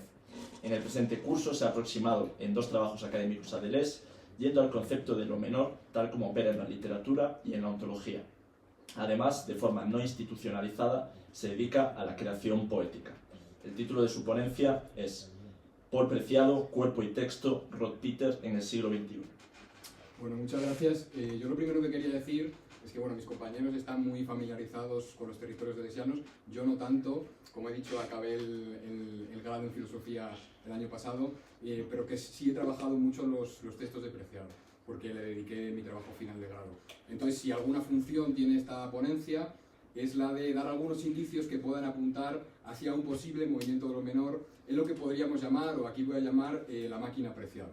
De algún modo, entonces, se trataría de localizar este límite donde se encuentran y se confunden los textos de Preciado y las características de lo menor que dan Deleuze y Guattari en el Kafka por una literatura menor. Para comenzar, es evidente que Preciado utiliza muchos de los conceptos de Deleuze y Guattari, entre ellos desterritorialización, función deseante, devenir otro o transversalidad. Incluso el relevante concepto de capitalismo farmacopornográfico deriva del concepto de sociedades de control que dirá Deleuze en el postscriptum a las sociedades del control. Sin embargo, no me interesa tanto estudiar si Preciado es o no deleuziano, lo cual devolvería una suerte de lógica parcelaria, un cierto esencialismo que de hecho no sería deleuziano. Me interesa más localizar algunos indicios para discernir si Preciado sigue o no un movimiento de lo menor, si Preciado minoriza y en qué gestos podría minorizar. Dicho esto, tomaré las 3 características de la literatura menor que localizan Deleuze y Guattari en el Kafka y les voy a añadir 2 características más de lo menor que localiza Amanda Núñez en su Deleuze, una estética del espacio para una ontología menor. Las 3 características que localizan Deleuze y Guattari serían la desterritorialización de la lengua, la articulación de lo individual en lo inmediato político y el hecho de que realice un agenciamiento colectivo de enunciación. A estas 3 se suman las que nos da Amanda Núñez, que serían restar las alturas y sustraer, realizar una sustracción. Con esto empiezo por la primera característica, que sería la desterritorialización del lenguaje. Digamos que en esta característica, para entender cómo Preciado podría desterritorializar el lenguaje, voy a realizar muchos entrecruzamientos que van a poner en juego otras de las características y otros de los asuntos que tratan Deleuze y Guattari en el Kafka. Las 3 desterritorializaciones que podríamos localizar en Preciado serían las siguientes. La primera sería que realiza una expresión disfórica, sobre todo esto se ve muy bien en Dysphoria Mundi. La segunda sería la irrupción de diferentes elementos marginales dentro del lenguaje técnico-filosófico. Esto está muy patente en el Manifiesto Contrasexual y en Texto Yonki. Y la última sería el trilingüismo con el que opera Preciado, sobre todo en Dysphoria Mundi. Para comenzar, antes de nada, hay que decir que Deleuze y Guattari localizan que toda literatura menor tiene lugar ante una paradoja. La paradoja se podría resumir en lo siguiente: imposibilidad de escribir, imposibilidad de no escribir. Esto ocurre en Kafka, lo explica muy bien Deleuze y Guattari, no voy a entrar a explicar cómo tiene lugar en Kafka, pero básicamente Kafka se ve obligado a desterritorializar el lenguaje porque elige escribir en alemán, pero en alemán es incompetente, es competente en checo o yiddish, entonces introduce los devenires del yiddish o del checo dentro del lenguaje referencial alemán, que sería el alemán de Goethe. Lo que hace Kafka sería hacer tartamudear a la lengua. En palabras de Deleuze y Guattari, sus oraciones chirrían, pían. En palabras del propio Kafka, mis oraciones suenan a hojalata. Esta misma paradoja tiene lugar en esto que he llamado la máquina Preciado, donde queda más patente sería en Dysphoria Mundi. Preciado abre Dysphoria Mundi con su diagnóstico de disforia de género, lo cual primeramente lo marca como sujeto patologizado por el sistema médico, y esto le arrebata la razón a su voz. Para la psiquiatría imperante, Preciado difícilmente va a poder articular un lenguaje coherente, solo podría balbucear a lo sumo, pero por otro lado, a su vez, es reconocido como transgénero legítimo por el sistema médico imperante. Es decir, que está adjudicado para realizar una transición de género. Por tanto, por un lado, sujeto patologizado, por otro, sujeto legitimado y producido por el sistema médico imperante. La paradoja sería la siguiente: imposibilidad de escribir, dado que Preciado ha sido reconocido como sujeto enfermo, se le ha arrebatado la razón. Por otro lado, imposibilidad de no escribir. Si Kafka decía, yo soy literatura, por tanto, no puedo no escribir, a pesar de que no maneje el alemán, de algún modo lo que dice Preciado, lo veremos un poco más adelante cuando desarrolle el concepto de somateca, es yo soy texto. Cuerpo y texto quedan así enlazados. Es como si Preciado estuviera diciendo, mi cuerpo ha sido escrito por el paradigma binario y por tanto no puedo no escribir, porque de hecho siempre estoy escrito y siempre estoy escribiendo. Por tanto tengo que montar una colectividad resistente que orade o que haga tartamudear a este paradigma binario. Explicada esta paradoja de la que emerge toda literatura menor, voy a pasar a ver estos tres índices que he dicho que había localizado. El primero de ellos sería la expresión disfórica. Para entrar a explicar esto que he llamado la expresión disfórica, empiezo por esta dualidad de sujetos que hemos visto en la paradójica imposibilidad que tiene lugar en la literatura menor y que ocurre en Preciado. Deleuze y Guattari hablan de un desdoblamiento de sujetos cuando se refieren a las cartas de Kafka como una pieza de esto que llaman la máquina Kafka.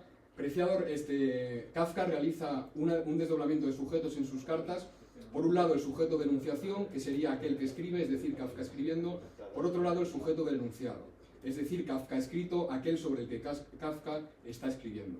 Estos dos se separan, por ejemplo, en las cartas a Felice, donde Kafka lo que hace es prometer a Felice verla en algún momento, pero nunca la ve. Lo que dicen Deleuze y Guattari es que el sujeto del enunciado hace un viaje ficticio. Lo comparan con Drácula, dicen que el Kafka vampiro manda las cartas murciélago a chuparle la sangre a Felice. Esto es un movimiento que realiza Kafka para desterritorializar dos órdenes. Por un lado la conyugalidad, por otro lado la familia. Pero la trampa, dicen Deleuze y Guattari, se cierra sobre Kafka. Cualquier relación en la cual no haya, digamos, un contacto físico es difícil de mantener, y Felice corta con Kafka. Nunca se llegan a ver. La trampa se cierra sobre Kafka. Esta misma situación tiene lugar en Preciado mediante este desdoblamiento de sujetos que he explicado. Por un lado el sujeto patologizado que no puede articular lenguaje, por otro lado un sujeto de enunciación que efectivamente ha sido reconocido como transgénero legítimo. Ante este desdoblamiento, Preciado podría incurrir otra vez en el problema de Kafka y verse tapiado, la trampa se podría cerrar sobre él, y esto ocurriría si Preciado eligiera un lenguaje representativo para representar su condición de transgénero legítimo. Pero Preciado no hace esto. Preciado transfiere la condición disfórica del sujeto del enunciado al sujeto de la enunciación, y entonces, como dicen Deleuze y Guattari en otra de las características de la literatura menor, la expresión se adelanta al contenido. Preciado no tiene que representar su condición de transgénero, sino que la expresión misma es de algún modo transgenérica, es decir, es disfórica, ¿no? Esto es a lo que me refiero con expresión disfórica. Dice Kafka, la palabra no la veo, la invento. Diría Preciado, no veo al transgénero, sino que lo invento en la expresión.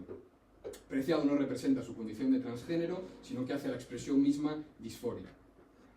A lo que me refiero con expresión disfórica sería a dinamitar las taxonomías binarias mediante los siguientes recursos: un estilo rapsódico, largas yuxtaposiciones y enumeraciones aparentemente inconexas, y un popurrí de registros lingüísticos. Aquí Preciado no está devolviendo una dualidad que opondría el caos frente al orden, sino que lo que hace es aprovechar la coyuntura para arrastrar estas categorías binarias hacia un nuevo régimen de deseo, mediante esta expresión rapsódica con largas yuxtaposiciones. Esto, en palabras de Deleuze y Guattari, lo podríamos llamar trabajar los tensores de la lengua. Tensor, un concepto que toman Deleuze y Guattari de economía libidinal de Lyotard. Dicen Deleuze y Guattari, cito, se podría llamar en general intensivos o tensores a los elementos lingüísticos, por diversos que sean, que expresan tensiones internas de una lengua. No representan, sino que llevan la lengua a sus límites. Esto es precisamente lo que hace Preciado con esto que he llamado expresión disfórica. Preciado trabaja los tensores del lenguaje binario, lo lleva a sus límites para arrastrarlo a un nuevo régimen de deseo. Algunos ejemplos de esta expresión disfórica serían los siguientes. En primer lugar, al inicio de la parte quinta de Dysphoria Mundi, Preciado realiza lo que podríamos llamar una traducción disfórica de la manida fórmula shakespeariana Time is out of joint. Dice Preciado, cito, el tiempo se ha partido en dos, el tiempo se ha desviado, se ha torcido, ha perdido el norte, se ha desguitarrado, o quizás el tiempo se ha salido de madre, se ha desmadrado, o en una traducción más libre y, por qué no, más feminista, el tiempo se ha salido de padre, o se ha despadrado o despatriado. El tiempo ha dejado de ser lo que era, o incluso podríamos decir, en una traducción más pornopunk, el tiempo se ha desbraguetado, se ha echado una cana al aire, el tiempo se la ha cascado, o mejor se ha corrido como una perra, el tiempo se ha rayado, se ha caído de culo, se ha partido en dos, se ha tronchado, o se ha ido simplemente al carajo, al puto infierno. Nuestro tiempo, ese futuro que hemos querido heredar, está ardiendo, está tocado, se ha desvencijado, se ha desplazado, está jodido, va a estallar. Time is out of joint, ahora, justo ahora. También en otro de los capítulos de Dysphoria Mundi, uno de los muchos que se titula The Narrator is out of joint, afirma Preciado, cada día se me hace más patente mi condición de ex mujer, pero no en el sentido más común del término, y sigue con la expresión disfórica, encadenando lo siguiente, cito, ex lesbiana, ex homosexual, ex heterosexual, ex matrimonial, ex amante, ex nichano, ex Foucaultiano, ex deleuziano, ex guattariano, irremediablemente extraño, extraviado. Esta es la expresión disfórica de la que estaba hablando, que enlaza el cuerpo disfórico, el texto disfórico y el presente, según Preciado, también disfórico. Este es un primer índice, o uno de los muchos que hay en Preciado, de una conexión con lo político, al igual que Deleuze y Guattari vieran su época como atravesada por una condición política llamada esquizofrenia. Preciado entiende que el presente está atravesado por la disforia, lo cual, en resumidas cuentas, lo que deja es paso a la ruptura de todo binarismo, y la disforia sería una suerte de falla que se abre entre diferentes regímenes de deseo. Por un lado, el sistema petrosexo-racial, que llama Preciado; por otro, un nuevo régimen aún balbuceante que haga proliferar a lo que Preciado llama tecnologías simbióticas. Dicho esto, pasamos al siguiente índice de una posible desterritorialización del lenguaje en Preciado, que sería el siguiente, ya lo he dicho, hacer irrumpir, Preciado hace irrumpir en la filosofía académica y el lenguaje técnico-filosófico elementos marginales que, de nuevo, como he dicho en la ponencia en el título de la ponencia, enlazan el texto y el cuerpo.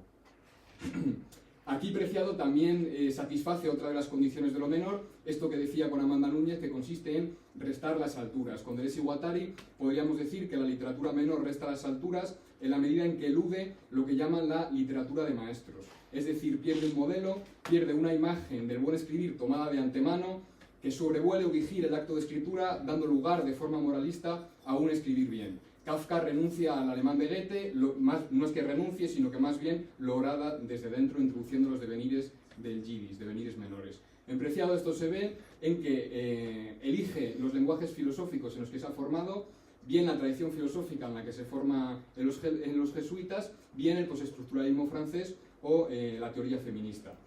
Ejemplos de esta irrupción de elementos marginales dentro del lenguaje técnico-filosófico del que es heredero Preciado serían los siguientes. En el manifiesto contrasexual es evidente, el elemento que irrumpe sería el dildo. Preciado lo resume muy bien en una sentencia que dijo en la presentación de Dysphoria Mundi aquí en Madrid. Dice Preciado, me di cuenta de que un dildo es muchísimo más útil filosóficamente que una epogé fenomenológica. Así, el manifiesto contrasexual se carga del argot de las filosofías de las que es deudor, pero en él irrumpen lenguajes coloquiales y fundamentalmente ese elemento marginal que hasta entonces había sido invisibilizado por considerarlo residuo falocéntrico, es decir, el dildo del que vengo hablando. Así, Preciado une cuerpo y texto, desterritorializa por un lado el lenguaje técnico-filosófico, por otro lado desterritorializa el sistema sexo-género y el heterocentro con esta irrupción del dildo. Otro ejemplo de la irrupción de elementos marginales dentro del lenguaje técnico-filosófico o académico sería ejemplo de texto yonki, donde no es el dildo el que aparece, sino que ahora es la testosterona. Preciado en texto yonki lo que hace es intercalar un diario de experimentación con la testosterona con una reflexión teórica sobre lo que llama el capitalismo farmacopornográfico. Texto y cuerpo de nuevo quedan enlazados ya desde el título, que es texto yonki, en alusión a la testosterona. Un ejemplo en texto yonki de la irrupción de estos elementos marginales, en este caso la testosterona, sería el siguiente: el ser no es sustancia, sino gel como la testosterona que se está aplicando, espuma, pero no mega eyaculación planetaria que emerge de una biopolla heroica, como insinúa Sloterdijk. Aquí vemos que desterritorializa una de las figuras académicas de las que es discípulo, en este caso Sloterdijk.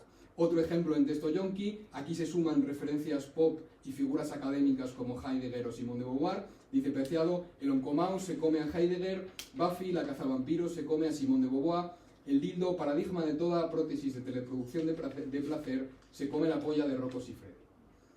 Con esto cierro este segundo índice de desterritorialización del lenguaje en Preciado y paso al tercero, que sería la desterritorialización del lenguaje mediante el plurilingüismo con el que opera Preciado, sobre todo en Dysphoria Mundi.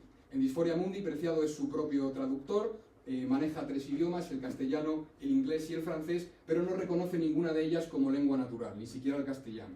De nuevo, ya lo dijeron Deleuze y Guattari, cito: servirse del polilingüismo en nuestra propia lengua. Incluso si es única, una lengua sigue siendo un puchero. Se trata de ser extranjero en nuestra propia lengua. Dysphoria Mundi está montado aparentemente en 3 lenguas, pero en realidad se trata de una sola lengua, una lengua que es puchero, una lengua que podríamos decir es disfórica. Preciado, para llevar esto a cabo, se vale de diferentes técnicas, entre ellas el cat-up al estilo Burroughs, o incluso este patchwork del que nos hablan Deleuze y Guattari en 1000 mesetas. Dysphoria Mundi es un libro disfórico que contiene poesía, ensayo, autobiografía, de forma entremezclada y con diversas conexiones ilimitadas. Y con esto acabo ya los posibles índices de una posible desterritorialización del lenguaje en los textos de Paul B. Preciado. Y paso así a ver otras de las características que podría poner en juego Preciado en estos gestos menores que estoy localizando. Estas 3 que me faltan por poner en relación sería, por un lado, el agenciamiento colectivo de enunciación, que Preciado constituya o conecte lo individual con lo inmediatamente político, y por último, con Amanda Núñez, que sustraiga, que realice una sustracción. Estas 3 características se ponen en juego en el concepto de Preciado de somateca. Primero de todo, para explicarlo muy rápidamente, Preciado realiza la sustracción que decíamos con Amanda Núñez, sustrae al cuerpo individual y anatómico la anatomía y la individualidad y pasa a comprender al cuerpo como prostético. La sustracción es una operación que amputa, pero al amputar hace proliferar.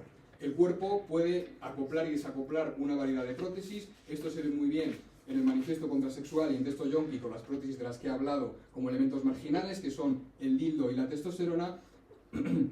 En segundo lugar, la somateca le lleva Preciado, más allá de la sustracción, a renunciar a la escritura como un ejercicio individual, como hiciera Josefina la cantora con el canto, que es un silbido, que es colectivo. En Preciado la escritura siempre es colectiva. La somateca es, dice Preciado, cito Dysphoria Mundi, el cuerpo vivo como lugar de la acción política y del pensamiento filosófico. La somateca no es ni una propiedad privada ni un objeto anatómico, sino un archivo político vivo. En la somateca, entonces, se conecta lo individual con lo inmediatamente político, porque sobre la somateca operan los diferentes regímenes somatopolíticos, el soberano, el disciplinario y el que llama Preciado fármaco pornográfico.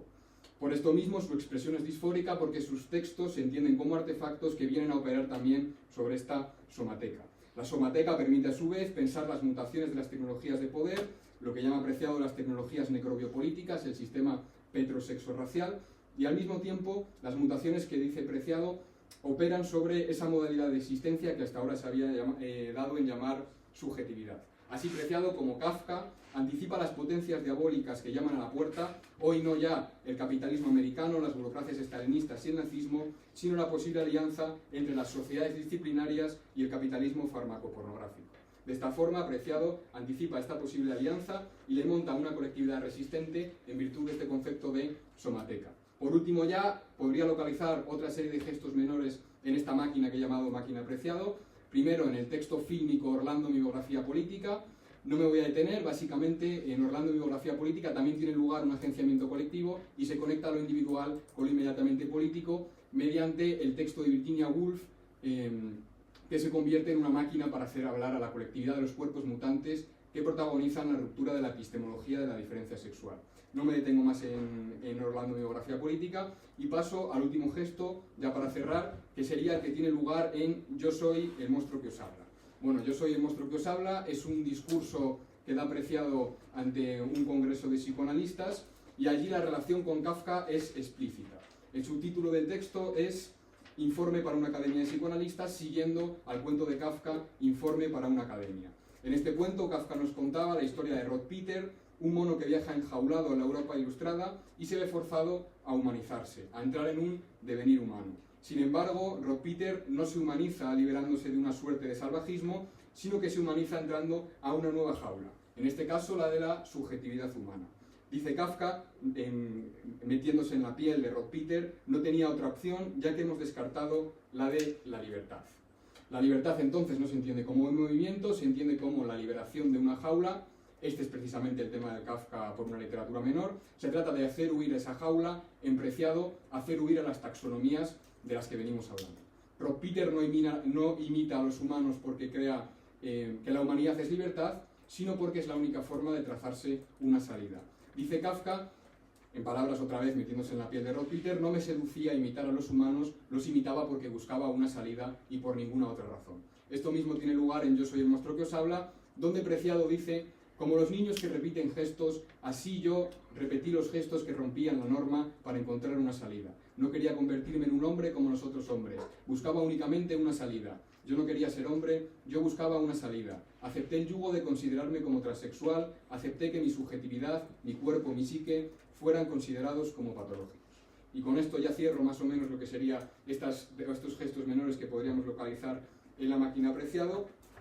Y ya por último, tal como Kafka cierra el informe para una academia, dice Kafka, sin embargo, no es la opinión de los hombres lo que me interesa, yo solo quiero difundir conocimientos, solo estoy informando, también a vosotros, excelentísimos señores académicos, solo os he informado, Preciado como un Rod Peter en el siglo XXI, con estos posibles gestos menores señalados, nos informa de la presente transición planetaria, funciona como ese espejo que se adelanta, como un reloj, precipita y presagia las potencias diabólicas que llaman a la puerta, arrastrando materia y lenguaje a un nuevo régimen de deseo, a una nueva sensibilidad, nuevos aparatos de verificación y tecnologías del cuerpo y de gobierno que hagan tartamudear al paradigma binario, hagan huir, inventen la libertad, expresión disfórica, disforia mundial.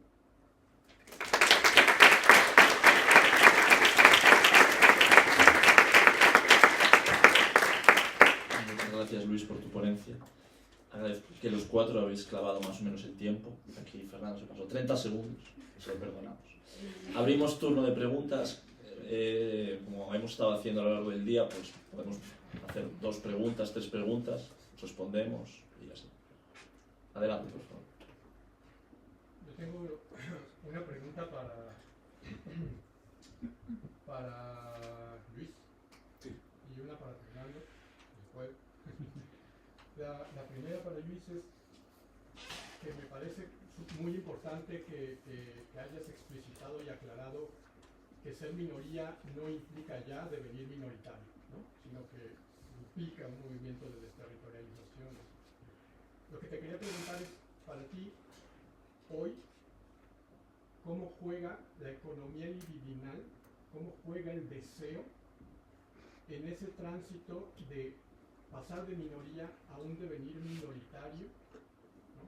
Particularmente cuando incluso el Deleuze de Post-Scriptum de la sociedad de control advertía un poco de esta automodulación deformante del sujeto que puede desear para sí su propia represión, ¿no?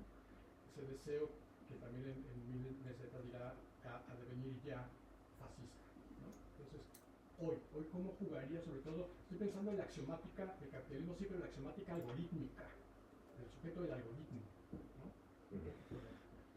Y luego quería preguntarle a Fernando que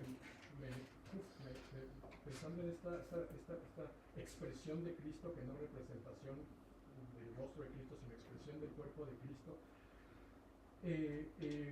claro, este cuerpo de Cristo, cuerpo martirizado, de alguna manera hace inmanente a Cristo, ¿no? Ya rompe con la trascendencia de Cristo, lo vuelve absolutamente inmanente, pero estaba pensando, es una desterritorialización inmanente del cuerpo de Cristo, pero se desterritorializa al mismo tiempo que se desterritorializa de Dios, se desterritorializa del humano.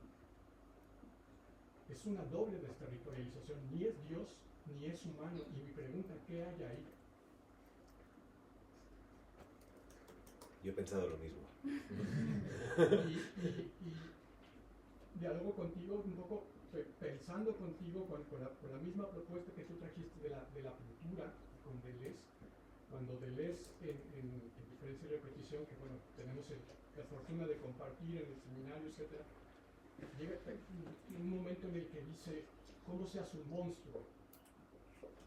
Un monstruo no tiene que ver con sobredeterminar el animal, ni amontonar heteróclitamente las formas, sino hacer subir el fondo para disolver la forma.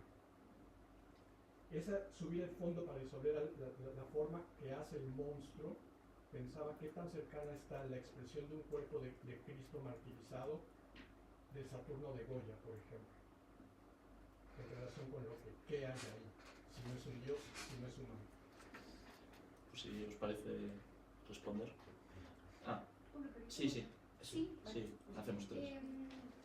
Yo le quería preguntar algo a Xavi porque me ha gustado un montón la referencia que has traído de Mascolo, que es algo que ya venimos como hablando, ¿no? Como autores y bastante desconocidos y sus influencias. Y lo que estaba pensando sobre todo mientras hablabas es en esa idea de que las amistades, hablar de las amistades es lo que le da la definición a uno. Que también creo que conecta muy bien con la charla que hemos tenido esta mañana de Anne y de la manera en la que uno cuando crea deviene otras. Y automáticamente lo primero que he pensado es cómo abre Deleuze, porque en realidad 1000 mesetas solo lo escribe Deleuze técnicamente, ¿no? En 1000 mesetas, ¿no? Y me gustaría leer el fragmento para formular la pregunta porque creo que es más bonito así. Aquí en un momento dice, el arquetipo lo escribimos a dúo. Como cada uno de nosotros era varios, en total ya éramos muchos. Aquí hemos utilizado todo lo que nos unía desde lo más próximo a lo más lejano. Hemos distribuido hábiles seudónimos para que nadie sea reconocible. ¿Por qué hemos conservado nuestros nombres? Por rutina, únicamente por rutina. Entonces, esto de por rutina, ¿no? El hacer la referencia únicamente por la rutina, me pregunto si no hay algo de eso en esa rutina del ofrecer un nombre, del ofrecer un yo, el motivo por el cual se ha olvidado historiográficamente, entendámoslo como de la filosofía, tal vez, el nombre de una persona que tanta importancia le da a la amistad y al construir en común, ¿no? En la poca importancia que igual tiene el nombre y la gran importancia que tiene el devenir en nosotros. Vamos a responder para que no haya mucho lío y luego hacemos otra ronda, si queréis por orden mismo. Bueno, tu pregunta me ha hecho pensar en una anécdota, que es que hace años fui a una conferencia en Barcelona de David Harvey, ¿no? Y salió una persona, era el momento del movimiento de la paz a tope, ¿no? Y salió una vecina y le dijo a David Harvey, no, pero a ver, ¿qué hacemos nosotros, no? Porque, claro, era el momento de las hipotecas, tal, ¿no? Porque, ¿qué tenemos que hacer? Presentarnos a las elecciones, no sé qué tal. Y Bejar se quedó callado, se quedó así y dijo, destroy capitalismo. Y no dijo nada más, ¿no? ¿Cómo operan? Yo creo que con el microfascismo, si algo es actual del análisis de Deleuze y Guattari, a nivel molecular es muy interesante, por ejemplo, el microfascismo. Otra cosa sería, si nos preguntamos cuál es el momento de diagnóstico, ¿no? Yo, sinceramente, tengo mis dudas sobre que el diagnóstico de Deleuze y Guattari pueda ser estirado hasta ahora. No que no nos podamos apoyar en él, citando el post-scriptum sobre las sociedades de control, etcétera, etcétera, sino que lo que creo es que las interpretaciones que ha habido desde supuestas filosofías políticas del análisis del capital que se hace en Capitalismo y Esquizofrenia han llevado a posiciones aceleracionistas que son más bien inoperantes políticamente.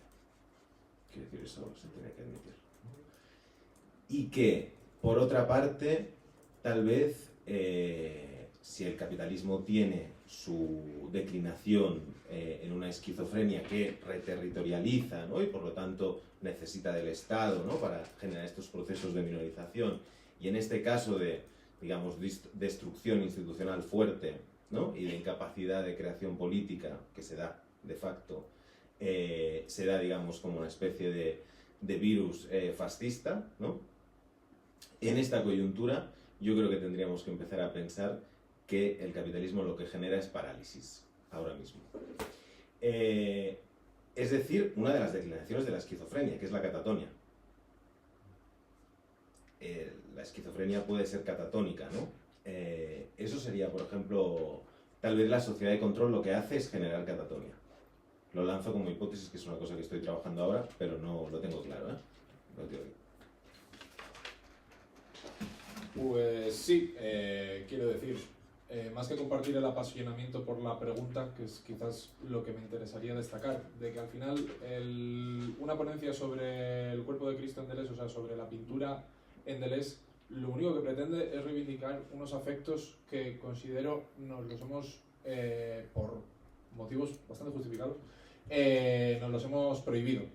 Efectivamente, yo ahora, o sea, yo soy profesor de instituto, es algo que me gusta compartir, porque cuantos más seamos, más disfrutamos todos. Os animo a todos a entrar en ese mundo, es maravilloso. Yo vengo de dar Nietzsche ahora, acabo de cerrar ya la última evaluación con segundo bachillerato, y claro, estoy tratando la muerte de Dios, y la muerte de Dios, estar a los chavales día a día explicándoles que se ha acabado la trascendencia, que las respuestas trascendentes se clausuran, que es un acontecimiento que empieza a expandir sus sombras por Europa y que tenemos que pensar ese futuro, que en ese futuro, Paul Preciado, quiero decir, ese advenimiento de futuros, ahí tendríamos muchísimo que comentar. Yo es que ya como que, no sé, pienso ya desde la inmanencia, ¿no? Como que cualquier explicación trascendente ya casi que ni me la tengo que extirpar, ya me la extirpé, por así decir, o sea, ojalá todo esto fuese también en la práctica, todas las prácticas posibles, ¿no? Pero a nivel de pensar a Cristo, yo sí que pienso en un Cristo inmanente, alejado de toda resurrección y de todos apareceres celestiales con coros de ángeles que hacen ¡oh! Y de repente aparece Cristo. Entonces, eso te permite leer los evangelios desde interpretaciones de filósofos que hay ahora mismo brutales, que están leyendo, por ejemplo, el Evangelio de Marcos, que para el que algo sepa, pues está mucho más cercano a los hechos históricos, es casi la antítesis del Evangelio de Juan, que es la idealización total, Cristo viene y todo el mundo se arrodilla porque reconoce que es Dios encarnado y tal. El Evangelio de Marcos a Cristo, después de crucificarle, le echan a un pozo donde se le comen las ratas y las alimañas. Y la gracia está en que los discípulos fueron diciendo que había resucitado, pero diciéndolo sabiendo que se les están comiendo las cucarachas en una fosa que no sabían ni cuál era, porque era la fosa donde tiraban ahí a los maleantes, etc., ¿no? Entonces ese concepto de sobredeterminación de lo animal es interesantísimo porque te permite ver cómo el martirizado ya no es un martirizado simbólico, sino que es que un martirizado es un martirizado en el cuerpo, o sea, es el cuerpo el que se martiriza. Y tenemos ese ejemplo desde hace 2000 años del cuerpo bestializado. Y ese devenir bestial del cuerpo de Cristo parece que nos lo tenemos reprimido de alguna manera, ¿no? Yo creo que el resumen de la ponencia es: tenemos un reservorio de afectos revolucionarios en cada imagen del cuerpo de Cristo. Por supuesto, hay que distinguir el cuerpo de Cristo y el Jesús que viene a mirarte cuando te tocas en el baño, ¿no? O sea, hay que decir, hay que saber jugar a cuál es el afecto que... Simplemente llamo la atención de Manuel Villalobos Mendoza, que es un filósofo sacerdote que está tratando de vincular mucho a Deleuze y los evangelios y demás, que habría mucho que criticar, muchísimo que criticar. Y luego también hay un ex cura, se llama Ariel Álvarez Valdés, es ultramaterialista, es el que dice esto de que le echaron a un pozo ahí a que se le comiesen las ratas. Muy interesante. Y yo simplemente compartir el apasionamiento de la pregunta, porque es que a mí me parece que es el objetivo de una ponencia sobre estética en Deleuze. Bueno, yo entrando a la mía, no me acuerdo muy bien cómo era tu pregunta, pero respondiéndote, Mascolo y Incluiría y todo el grupo de Saint Benoît su crítica no era tanto a al anonimato y esto, sino al prestigio. De hecho, él sí que sentenciaba que el solipsismo y la idea de autoría, sobre todo criticar la idea de autoría, convertía a todo intelectual necesariamente en un intelectual de derechas. Y si ya le chirriaba porque consideraba que no existía intelectualidad que no fuera de derechas, porque entendía la intelectualidad como algo que está separado del cuerpo, del propio cuerpo social, de la vida orgánica, entonces se arremetía contra esa idea. Y por ejemplo, eso es algo que también caló mucho en Deleuze, y se sabe que ya leyó el comunismo antes de escribir Mil mesetas, en el Antiedipo tengo mis dudas, y era esa idea, sobre todo surgía como una idea como reacción a Sartre, como esa idea del intelectual comprometido que desde una cátedra abstracta es capaz de guiarte indireccionalmente, y estos pues no buscaban, es que no buscan guiar, sino buscan ir a la creación, no representan sino que crean, y esa manera solo puede ocurrir en el devenir, que él llama el pensamiento entre dos. Entonces, claro, se trataba de inmiscuirte en el propio cuerpo social para producir pensamiento. Y de hecho, donde más se materializó esto fue en el colectivo de escritores, de acción escritores, no me acuerdo cómo era ya el nombre, en el que se ponía todo eso en suspenso. Entonces no había una horizontalidad y una ausencia de autoridad que era radical. Por ejemplo, eso también se sabe que tuvo ahí como sus discrepancias con Bataille, porque las razones, y se cree, bueno, Michael Surya, que era un poco el biógrafo de Bataille, sí que sentencia que lo que Bataille quiso crear con el acéfal, Mascolo lo consiguió. Pero porque fue capaz, Bataille si huía de la política y la acción organizada, Mascolo lo volvía a ella por las mismas razones, pero era capaz de no romper esa sincronía. Porque claro, para Mascolo y por todo este grupo en general, en el momento que había dominación no puede haber pensamiento entre dos. No puede haber un pensamiento colaborativo porque no puede surgir lo impensado. No se dejan fluir ni los afectos, ni el cuerpo, ni las razones. Entonces era más eso, propiamente es contra la autoría. Y de hecho se nota porque en Barthes, antes de formular eso, se nota la influencia de Blanchot, y Blanchot es todo Mascolo. O sea, Blanchot en cierto sentido abandona el fascismo al leer, abandona definitivamente el fascismo al leer a Mascolo. Un apunte que me han corregido, que es ¿qué es la filosofía? El que lo escribió Sócrates. Perdón, También me resultó extraño. Sí, adelante. Y luego, Yo tengo... Sí. ¿Sí? Tengo una pregunta para Luis. Bueno, primero te quería agradecer porque de alguna manera parece que es muy natural cuando se lee a Deleuze hacer lecturas sobre estética o lecturas sobre ética, y precisamente haces un gesto que me parece fantástico, que es reintroducir el contexto, el diálogo Foucault-Deleuze, que estaban realmente pensando en la estrategia revolucionaria post-mayo del 68, ¿no? Y también como leen a Marx. Y entonces lo que te quería preguntar es que, ¿qué relación tiene el devenir minoritario con llegar a lo que en Simondon se llama un estado pre-revolucionario? O sea, la idea esta de que no se puede hacer el acontecimiento, pero puede estar preparado para el acontecimiento, y como hay una sobresaturación en algún sentido, ¿no? Y en este sentido, ya más concreto en tu conferencia, es cuál es el papel de la ética y la organización, y cómo se articula la relación entre la ética y la organización en relaciones claras. Alejandro, tenías... Sí, mi pregunta era para Fernando también recoger esta ponencia, me ha vuelto loco, me ha encantado también recoger lo que aprendo en los diferentes seminarios cuando nos encontramos. Quería preguntarte, a lo mejor es un poco, no capciosa, no, es un poco dinámica, quería preguntarte cómo se mantiene la posición que has tenido en esta ponencia, ¿no? Esta imagen de Cristo, este cuerpo de Cristo en la pintura, con lo que hablan en Año Cero Rostría, porque si no tengo yo mal entendido, le da mucha tralla. De hecho, el primer bloque es el rostro Cristo, el que es el que fuerza el único rostro, y de ahí se articulan todas las diferencias que no se permiten ser. Luego le da un poco más de coba, pero al final de la mesa dice que ni siquiera Cristo, ni en el rostro de Cristo, ni Cristo en sí mismo consigue atravesar la pared, ¿no? La pared blanca, pero hay que buscar otras cosas, y es cuando plantean la cabeza buscadora, etc., ¿no? ¿Cómo comulgarías tú esta parte del Cristo en pintura de otros textos con el rostro Cristo en Rostría, que parece bastante más negativo de lo que hemos visto? ¿Alguna pregunta más? Vale, pues si no, voy a aprovechar para hacer yo una. A Luis. Es muy sencilla, o es muy compleja en su ser sencilla. Llevando tu ponencia a la actualidad, mi pregunta es, ¿qué gestos menores son necesarios actualmente? Y sobre todo, si son necesarios gestos menores en el auge de la gran política que estamos volviendo a ver. Y decías una frase al final, que no me acuerdo de quién era, que era lo de hacer huir de una jaula. Era del... ¿Quién decía eso? Lo de huir de una jaula. Bueno, es una mezcla de... Bueno, pues eso. Y mi pregunta es si debemos huir en la actualidad y si podemos acaso huir. Y esto también lo puedo conectar con tu ponencia, que ya vi en tu respuesta que también tienes problemas con conciliar el Deleuze con la actualidad, porque hablaste del problema de la vivienda. Entonces, por si podías ahondar en el problema de la vivienda y en el devenir minoría en esa relación. Así que si quieres empezar tú o le doy paso. Dale. ¿Queréis? Sí. Adelante. No, ¿quieres hacer algo? Fernando, bueno. sí. La pregunta es totalmente relevante. He intentado distinguir muy bien, he intentado, el rostro del cuerpo, porque efectivamente el rostro de Cristo es el sometimiento significante en toda esa lógica de establecer en círculos concéntricos para que el gran significante del rostro pueda operar en todos los significantes a la vez. Sí que es cierto que hablan de la figura del profeta. La figura del profeta no es una figura positiva, porque es la figura de la subjetividad.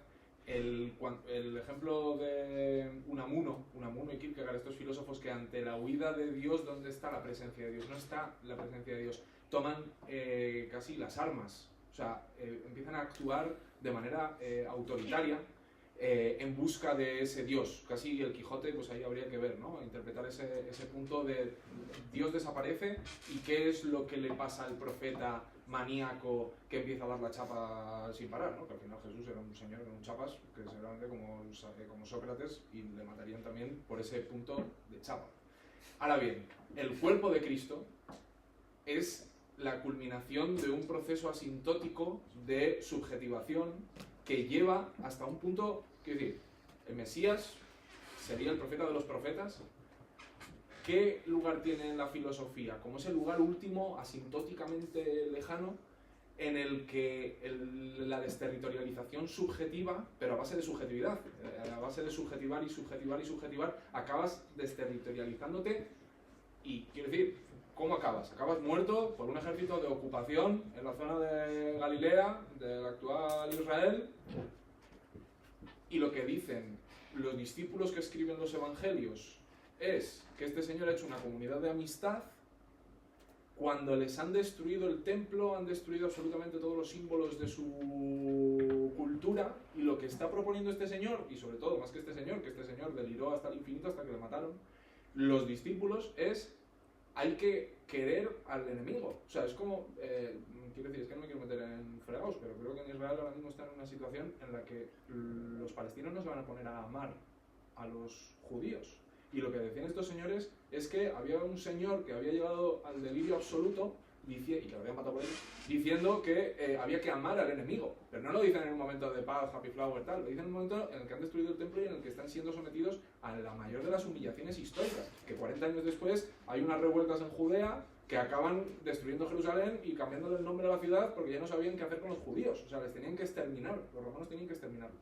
Entonces, yo creo que claramente lo que dicen en Año Cero de la Rostridad es respecto al rostro, pero no respecto a lo que significa el cuerpo de Cristo, que eso ya Deleuze se explaya en la lógica de la sensación. Yo creo que él entiende que tenía como una especie de deuda con el cuerpo de Cristo y con esa aberración que es someter al cuerpo ya no a significantes simbólicos opresores, sino a latigazos y a hostias durísimas, que no hay palabras que permitan entender lo tremendo de esa tortura. Y yo creo que eso es lo que nos permite traer un reservorio de afectos que le tenemos ahí un poco apartado. Sí, yo puedo ir. Vale, muchas gracias por las preguntas, súper tela, interesantes.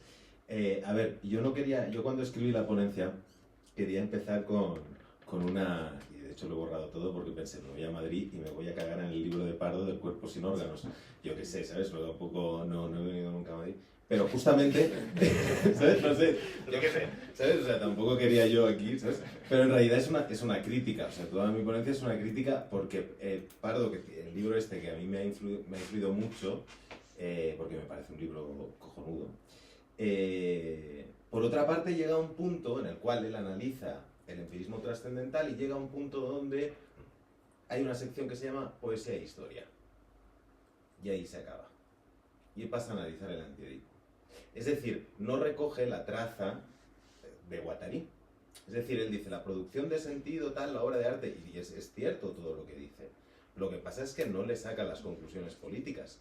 Se dedica a rajar de Negri y de toda esta gente, ¿no? Y de operaístas, pero dices, ostras, pero es que aquí hay una línea, o sea, meramente bibliográfica, quiero decir, la creatividad institucional está escrita al mismo tiempo o en los mismos años que todo el problema estético en Deleuze, y además cuando se encuentran es que es fácil, la superación del estructuralismo en Deleuze es fácil, es relativamente fácil, si es que fue nunca estructuralista es fácil, porque tú pasas directamente, o sea, diferencia, repetición, tal, pam, lógica del sentido, y ya el encuentro es muy fácil, estaban pensando cosas similares desde puntos de vista diferentes. Entonces, ese es el intento ese ha sido el intento de mi ponencia, ¿no? De devolver un poco la potencia política y estética al mismo tiempo, de esa alianza productiva entre la política y la estética. Yo creo que, por otra parte, me has citado Simondon y podríamos hablar también de Althusser y del clinamen, ¿no? Del último Althusser, del materialismo aleatorio, del problema del encuentro, etcétera, etcétera, ¿no? Es decir, al final de conformación de cuerpos, pero cuerpos políticos también, porque cuerpo puede referir también al cuerpo político, ¿no? Como sabemos de la modernidad. Y al fin y al cabo es un poco lo que hizo esta gente, ¿no? Si vamos a ver experiencia histórica, es decir, el grupo de información de cárceles de Foucault, o sea, un militante como Guattari, ¿no? Ahora que, por ejemplo, yo es que en Barcelona no están todo el rato queriendo volver a unas ideas de clase muy duras, ¿no? Es en plan, ostras, pero nos perdemos toda una serie de experiencias que están muy bien. Esta gente hizo muchas cosas, ¿no? ¿Qué hacer? Crear organizaciones, es que no hay otra. ¿Qué papel tiene la ética? Hombre, la ética no va a ser un deber hacer, ¿no? No va a ser un deber hacer, va a ser básicamente una etología, ¿no? Podemos decir, una etología de la organización, siempre con ese problema, siempre teniendo en cuenta una cosa, que es que todo proyecto político o toda política deleuziana está, como toda política en general, está condenada a su finitud.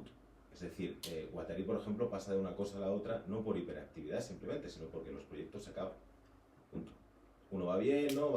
Organiza, ¿no? Una asamblea, un todo, y se acaba. Hay cosas que se acaban, ¿no? Y no llegas a lo que querrías o lo que se tendría que hacer, ¿no? Lo digo porque las lecturas, por ejemplo, aceleracionistas, ¿no? Cogen el problema del tiempo y del tiempo vacío, que podríamos remeternos a Kant, Nietzsche y el capítulo sobre el eterno retorno de diferencia de reputación, donde el eterno retorno es también instinto de muerte, y se enganchan a la muerte. Y entonces dicen, bueno, pues vamos a, ¿no? Un poco lo que se ha dicho antes, ¿no? Y ya llegamos pues a Nick Land y set de aniquilación, ¿no? Con el hecho de engancharse a la muerte. Hay otra política deleuziana que no tenga en cuenta solo la cuestión temporal del eterno retorno, sino que tenga en cuenta también el espacio, ¿no? Que es un tema que se ha hablado mucho. Claro, y aquí, enlazando con el problema de la vivienda, se trata tal vez de ganar espacio, ¿no? Es decir, a veces se ha pensado la autonomía de lo político o la autonomía de la política a partir de pensar que no se tiene que participar en instituciones o que una política deleuziana, por ejemplo, no querría participar en instituciones. Eso no tiene por qué ser así. Es decir, podríamos hablar con Poulantzas de una autonomía relativa en la institución, podríamos hablar de mil cosas. El problema es tener un plan autónomo, es decir, afirmar algo más allá del plan del capital. Yo no voy a negar que, por ejemplo, una regulación de alquileres pues me va bien, ¿no? Quiero decir, entre el plan socialdemócrata del capital o el plan liberal no voy a hacer la irresponsabilidad de decir, ostras, qué bien, no sé qué, está muy bien que no haya regulación de alquileres. Eso es una irresponsabilidad un poco tal vez en la línea de aceptar la muerte solo, pero no aceptar la vida. Es decir, si lo cogemos en términos aceleracionistas es, bueno, vamos para adelante porque la muerte, no sé qué, tal. Sí, bueno, yo no me...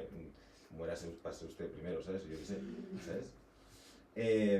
Es decir, que creo que es ganar espacio, es luchar fuera de la institución, pero también en la institución, y que el problema de la vivienda es el problema, por ejemplo, que tenemos por la división internacional, aquí el capitalismo financiero que está entrando aquí, es el problema de minorización o del proceso de exclusión al que a grandes capas de la sociedad española se ve sometida, ¿no? Es el problema. Ya está. Bueno, o sea, yo te voy a responder un poco de forma poco académica, yo creo, pero te agradezco que me interpeles, ¿no? Para que diga algo, por lo menos. Sí, bueno, Preciado suele interpelarnos como cuerpos vivos enfrentados a las tecnologías de la muerte. Ya he localizado yo muchos gestos menores que lleva a cabo Preciado, no los voy a recapitular de nuevo. Me preguntas por este hacer huir tiene que ver con minorizar. Hay una posición entre minorías y mayorías, se describen cualitativamente, pero no vale con ser minoría, hay que llevar a cabo, hay que hacer huir el sistema desde dentro, no podemos huir a una suerte de Torre de Marfil, sino que tenemos que, lo que hace Preciado es dinamitar las taxonomías del sistema binario, eso es lo que te puedo decir. Y digamos que es una labor poética, o sea, yo lo entiendo como una labor poética y artista. ¿Alguna pregunta más? ¿O calle todo el mundo para siempre? Pues nada, vamos a cerrar la mesa. Todos queremos irnos para nuestra casa. Ha sido una mesa genial. Las preguntas yo creo que han ayudado a incrementar pues, bueno, vuestras propuestas. Y nada más, nos vemos mañana en Getafe. Gracias.